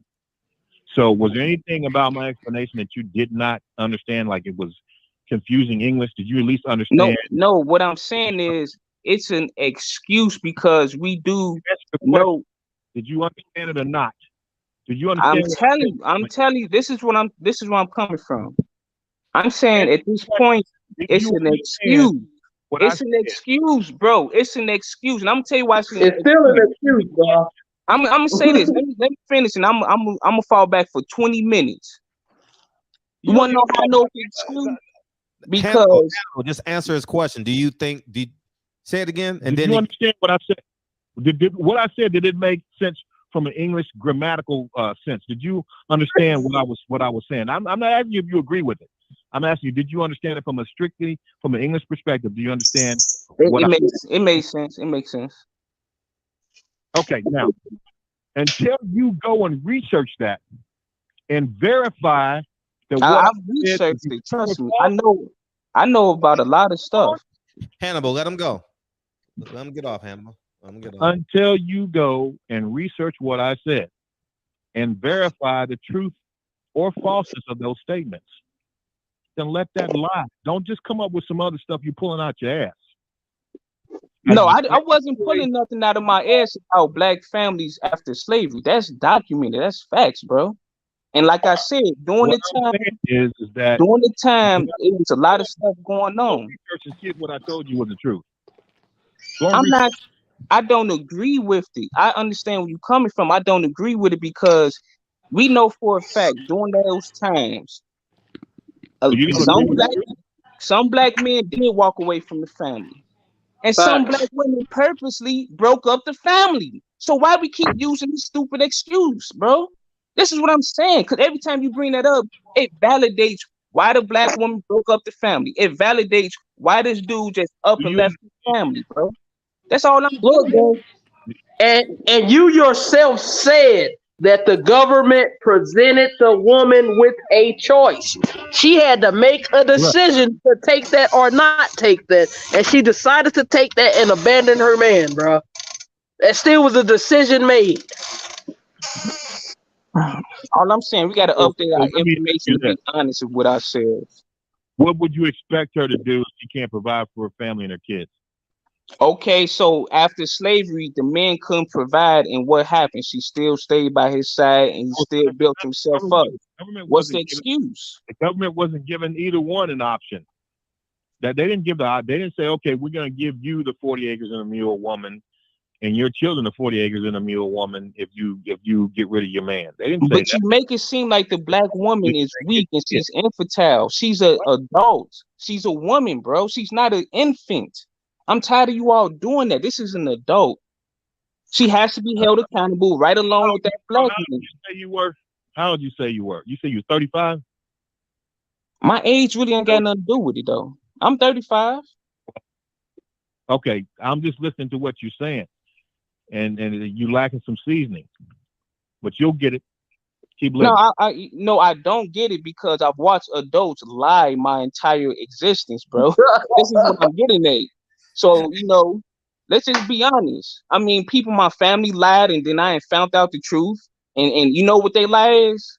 Oh, the white man, stepped into the house and gave me a decision. No, you was a hoe, and you broke up the family. Facts. That's it. Stop using the white man. No, you was a drunk and you was too weak and you left the family. That's it. We're not talking when it boils down, you're right. Everyone has a decision to make. The unfortunate thing is a lot of people don't make the right decisions in life. But the bottom line is all of us were blind at some point. I mean, I've heard a brother say that he listened to rap music a lot. Used to rap like the rappers. But eventually the light came on. Why? Because someone showed him the truth. All of us were lost in one. When I was a kid, I would tell you what the environment that I grew up in, it was 10 of us that used to run together. Right? 3 of us are alive now today. Out of that 10, 3 of us are alive. One of them was my only brother that we would run the streets together. He died in the street. Okay. So, but today, right? Today, I'm okay right now because the light came on for me. The truth was, somehow I learned the truth. God showed me the truth. People showed me the truth, and I was able to correct my ways and turn my life around. What if I'd never got that? I'd have been in the same cell or to an early grave, just like all the other 7 of the 10 of us, right? So, I mean, everyone's not going to make the right decisions because everyone's not going to have that light come on at the right time in their lives. And a lot of people get lost in the streets and lost in immorality, lost in bad decisions before that light even comes on. And then some may have the light and decide to go the other way. But the point is that the reality of what's going on in the Black community, a lot of that is systemically designed. And there's always a human element of freedom of choice. It's always there. But not everyone's going to make the right decision. And that's just part of being human. Yeah, one second. Birdman want to come in and respond. Go ahead, Birdman. Hey, Brad, what's going on, you? Hey, what's up? Hey, Hannibal, the guy that just got finished speaking, man, you got to listen to him. He's just giving you jewel after jewel, but you're not even paying attention to what he's saying. Can you hear me? Yeah, he's on mute. Everything he said was on point, man. The stuff aren't going to be like the 60s, the way they are like the 80s, because like he said, when the government put the black man out and the black woman out and gave her an option, the only option was for her to depend on them and not the man itself, because they were locking black men up left and right. I grew up in the 80s. All you saw was drug dealing and stuff, but I didn't get involved in that, man. We had ups and downs, but we as a people have to work together. Just because we fall short of certain things sometimes don't mean we're supposed to turn our back on them. We give more compassion to the white man than we do to our own people. Where do you think we get guns from? We don't make them. And I'm going to just follow back, Fred, to see what they got to say. All right. And I was wondering, when did we lose our intellectual abilities, as was stated earlier in the conversation? It was stated that, we were great intellectuals, which I don't disagree with none whatsoever. But seeing that we have this intellectual capabilities, when did we all of a sudden lose it?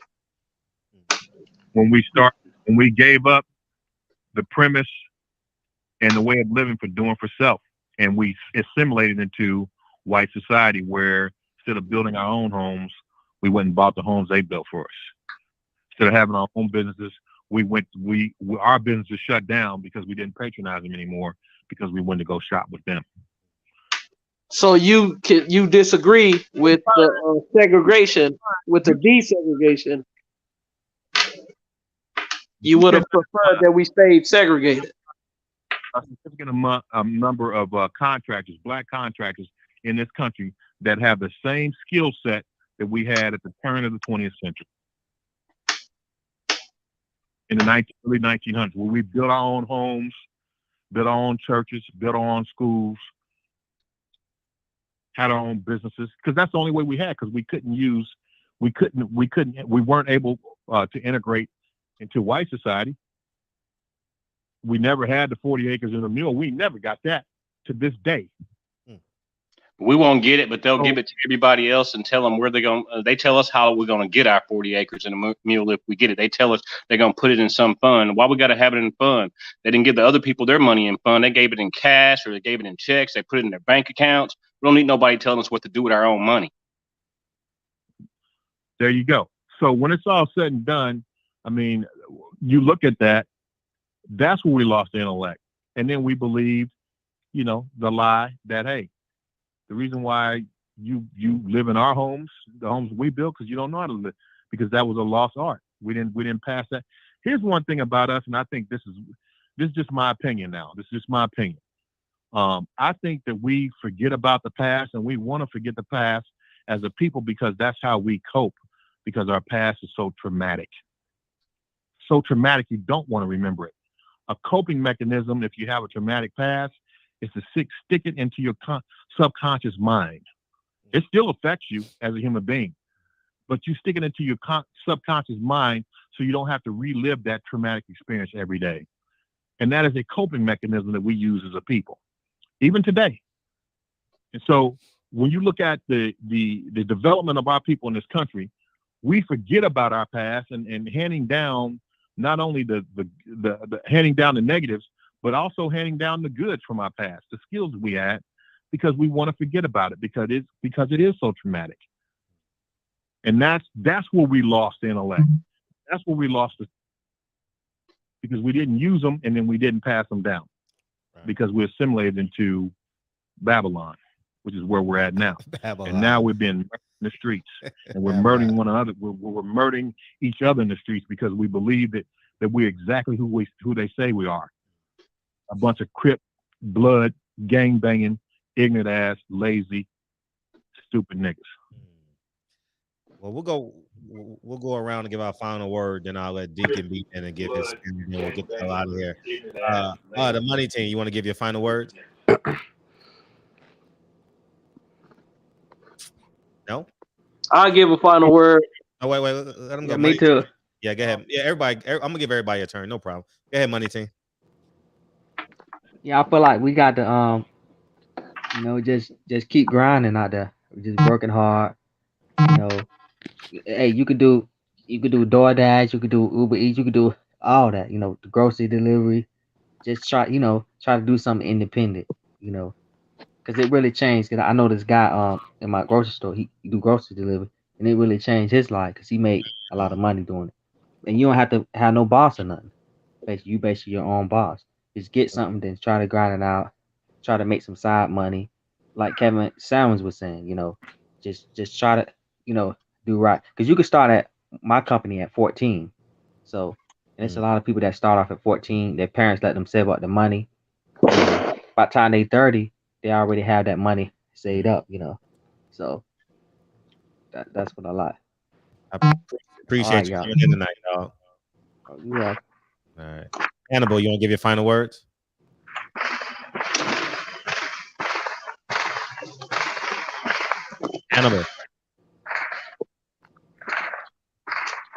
Hannibal, you want to give your final words?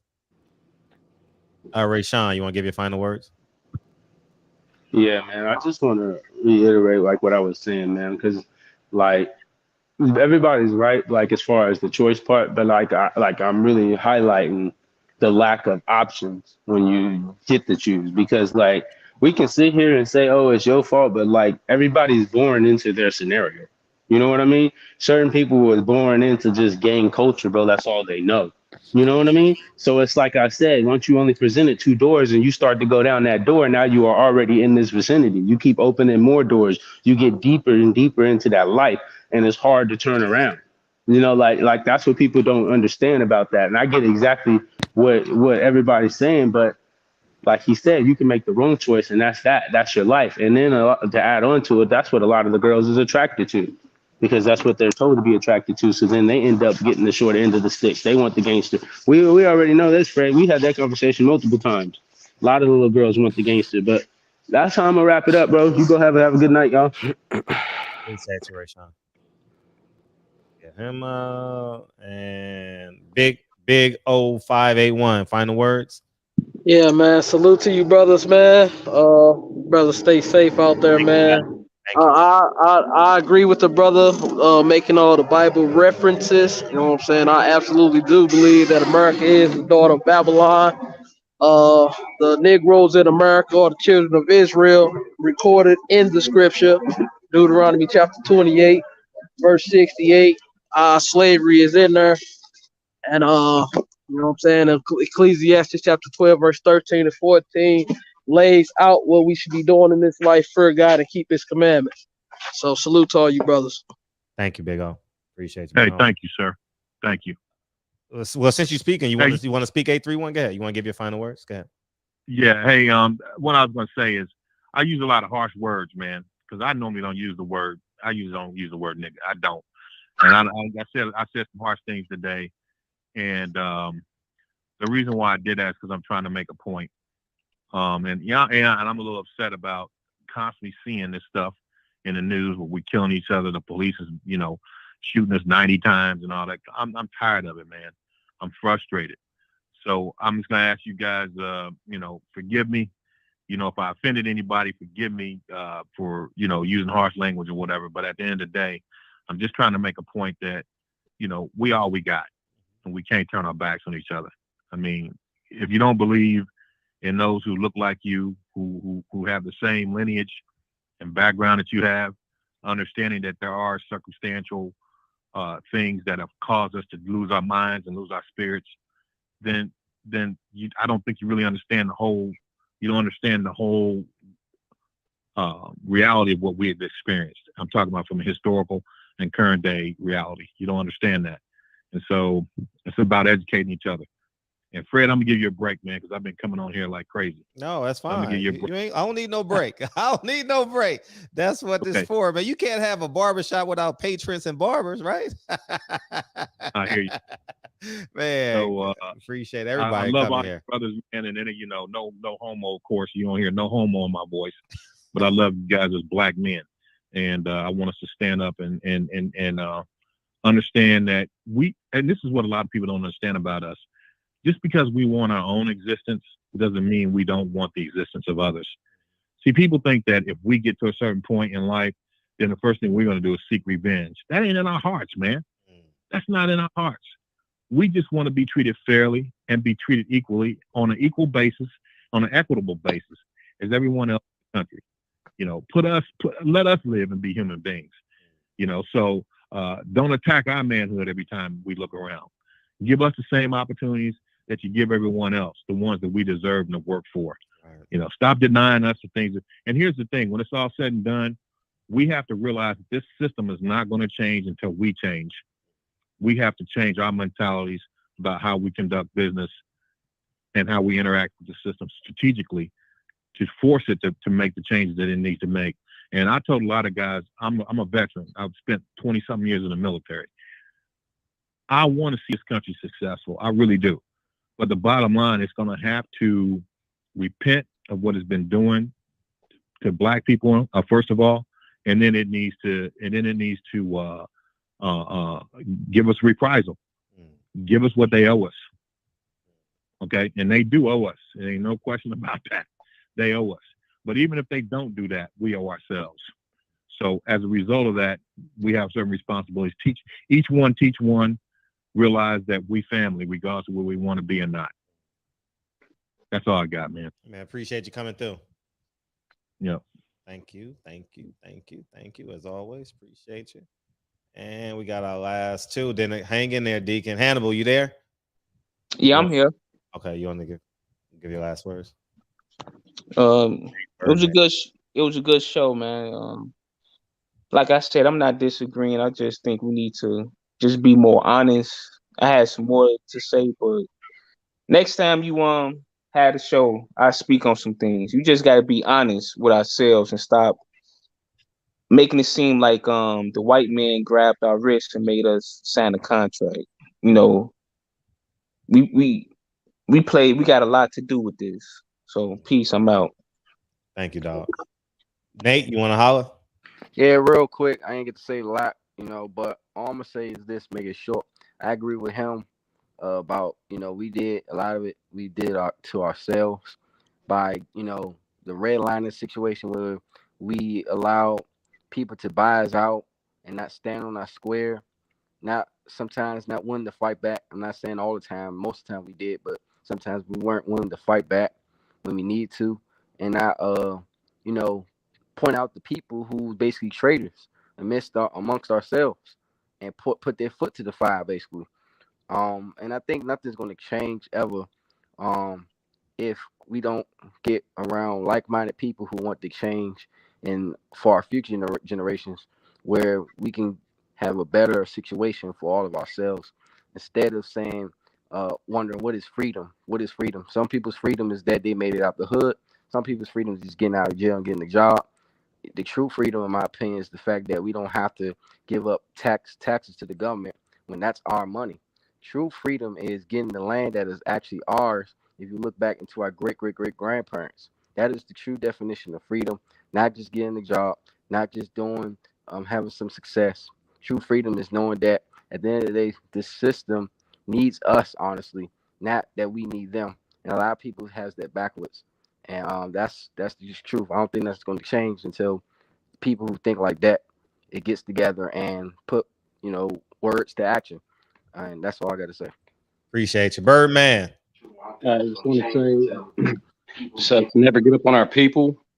You know, the good, the bad, the ugly, whatever it is they do. You know, hate the sin, love the sinner. You know, hopefully we can all make a change in somebody's life. You know, big or small. And salute to you, Fred. Salute to everybody that was on the panel. And I'm out. Thank you, bro. And we'll let Deacon. I think Deacon wants to come in and talk about, because he sent me the message to the text about the thing. I'm just not gonna watch the video. I'll be honest. I'm not gonna watch the video till all the information come out, because I heard two sides. I heard he got pulled over and he shot his gun, and I don't know if it's true or not. I jumped out the window mentally on that pregnant woman. You know what I mean? And I said, I ain't doing that again. You know what I mean? So right. That's why I'm holding my response. You know. Right. But go ahead, Deacon. It's all you, man. Yes, too blessed to be stressed and highly favored, too anointed to be disappointed. What's good, Frederick? Hey, I'm good. I'm good. Frederick is fine. Yeah. Hey, man, shout out to my big brother once again. He's always bringing that fire. It's sad that we have some young folk don't get it, but I'm sad, but I'm not mad. And shout out to my brother Mike, always coming in and putting it down the way it should be. Shout out to the young Birdman. You know, I was once young and I thought I had all the answers. And some elders used to try and give me some pointers about life, and I thought I had it all figured out. And he said, just like Mike said, keep living, young man. Keep living. You know what I'm saying? And then the true answer came to me, which what they was trying to give me all along. But there's nothing like experience. Experience is the best teacher. You know, so when we're young, we're hard-headed, can't get it. Also, when the young brother spoke about freedom, well, freedom, the real freedom, the true freedom, is submitting your will to God and being completely obedient to God, to the will of God. What does it profit a man to gain the whole world and lose his soul? It is about obedience to God. That's the true freedom, family. We have, once we get there, then we're truly free. Also, when I was talking a couple shows ago about when we was segregated, it was a wonderful thing for us. I have some, I'm gonna find the videos and send it to you.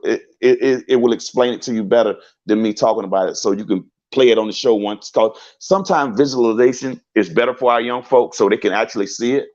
You will see how the white folk came into the neighborhoods and they was talking to the business owners. I mean, like thriving towns, thriving, right? But the white folk, they didn't have a hand in on that money. So what they did was, hey man, why don't we integrate? We can do better, you know what I'm saying, if we, you know, we do this thing together. And some town folk was against it. But a lot of the business owners felt that it was a great business move, but it wind up hurting in the long run. And you can see the results of it to this day. That's what I'll be stressing when I be saying, had we stayed to ourselves, not like we don't want to deal with nobody, I'm not saying that, but being entrepreneurs, owning our own. You know what I'm saying? If you own a store, Fred, I doubt like heck if you was tell a white man he can't come in there and buy, you know what I'm saying, come and buy your product. No, we're not saying that. Because his money spent too. But doesn't you, I mean, you would feel great as a man, as a father, to be able to own a business and pass that down to your children. And then they do the same and build that legacy. That last name become as big as the Hiltons and so on and so on. When you say on this show, it's about building that last name. Maybe some people get it, maybe some people don't get it. It's very important to build that generational wealth, but it's attached to who you are. Your namesake has to be worth that. And you build that. And it's a beautiful thing, man, to be able to leave this earth not going in. You know how many black folk done went in their grave worrying to their last breath about how the family was going to make it? That's a sad thing. You know what I mean? So we're not trying to pass on debt. We're trying to pass on generational wealth. It's time to cut the curse of generational debt. That's a curse that needs to be broken in every black home. In every black home. I know I caught the tail end of the show, family. So no worries. Yeah, but you know I'm always listening. It was a fire show. It had me. I was paying attention. Yeah. I just didn't know where I was going to jump in at. You know what I'm saying? But you know, double dutch. Yeah. But Mike was holding it down. You know, but the young brother, he was refusing to listen. Not listen, but to I get it. I was there. That's what I'm saying. I felt like I had it all figured out. Mm-hmm. And he was as wrong as he can get tonight, the young boy. But he means well. You know what I'm saying? He mean well, you know, and we love him. You know what I mean? But I think that Mike is very important to this show because he's educating us all. Mm-hmm.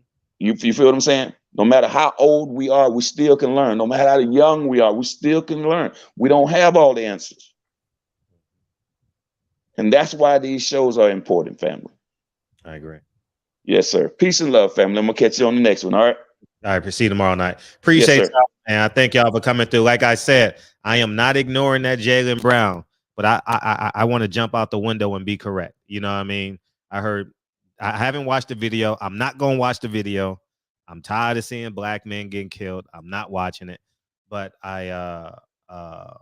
when the final reports come out, I heard that he shot a gun, he ran, it was a police chase, and I don't know what's going on. You know what I mean? Because both sides of the fence are, if a man shoots at me in the car, he'll shoot at me when he's running. This is me just thinking just as an individual. And if he didn't have a gun and they shot that man 80 times, 90 times, excuse me. I mean, that's you talk about inhumane. Oh my gosh. Woo, I don't know if I could fathom that, man. Closed casket funeral because a man got shot 90 times. Whew. So I'm gonna wait for everything to come out, man, because social media can kind of get us, especially when, you know, you got the Democrats and then you got the Republicans. But now, but I want y'all to stay strong on this, because now the Democrats has their weapon and the Republicans have their weapon now. A man got shot 90 times. They have their race. They have their race issue now. So just be aware of that. And I guess we'll know more by tomorrow morning when things wait. Well, maybe Tuesday, because I think they may be closed tomorrow for the holiday. I don't know. But anyways, man, I love y'all, man. I totally appreciate y'all, man. And yeah, man, we getting the hell out of here, man. Thank y'all, man. Messenger. D-Dubs, appreciate you. Eric Bell. Pugilist, thank you guys for coming in. Birdman, thank you. You beamed in, huh? What's up, Barbara? I appreciate you keeping me abreast on the boxing stuff. G, appreciate you. Roland, I appreciate the panel tonight too, man. Y'all were awesome. It seemed like the more people, hey, it seemed like, hey, KB, it's like the more people on the panel, the quieter I get. So y'all keep on coming on the panel, man. Fred need to do 2 times more listening than talking, man. Hey, appreciate you, Ernest, man. Thank you, man. Guru Ja, appreciate you, man, for coming through. David Hyde, thank you guys. Hip Hop Vibes, appreciate you. Taiwan Berryhill, man. Hopefully your son is having a great off season, man. Josh 299, Mr. L. D. I like that, Mr. L. I like that. LDBC, man. Shout out to the brothers in the LDBC, man. Hopefully they're doing well, having a great 4th. Appreciate y'all, man. Telling you the truth. Haz E. Rama, appreciate you. Thank you for coming too. Hey, Sneed, appreciate you, big homie. Hey, I appreciate y'all coming through, man. Peoples Hernandez is on vacation. Appreciate you, Deacon. Yeah, man, this was a good show. It always ends up being a good show, man. The more people that come on, the more engaged it can be, man. You know what I mean? So, yeah, I appreciate that. So, I wonder what Steven Jackson got to say about these 60 people getting shot, though. I'm real interested to hear him talk. And we ain't even done yet, dog. Everybody stay home in Chicago. Don't go out. Stay home. Stay home if you in New York, LA, Chicago, Philadelphia, Portsmouth, Miami, Dade County. Stay home. Don't go out. I'm not going running tonight. I'm staying my ass home. I'm going to fall asleep watching YouTube just because it's a holiday. I don't know. Niggas shooting, popping firecrackers. I don't know. Fred staying. I want to go run bad than a motherfucker, but I ain't going running. I'm staying my ass home. Give up. Give up.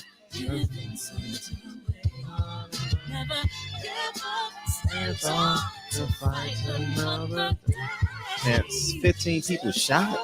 How many people killed? 18 people killed? Yo, I love y'all, man. Stay safe, man.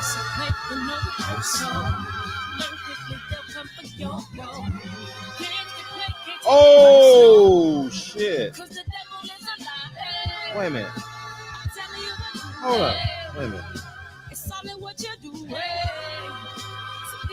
Wait, hold up. Hold up. Time out.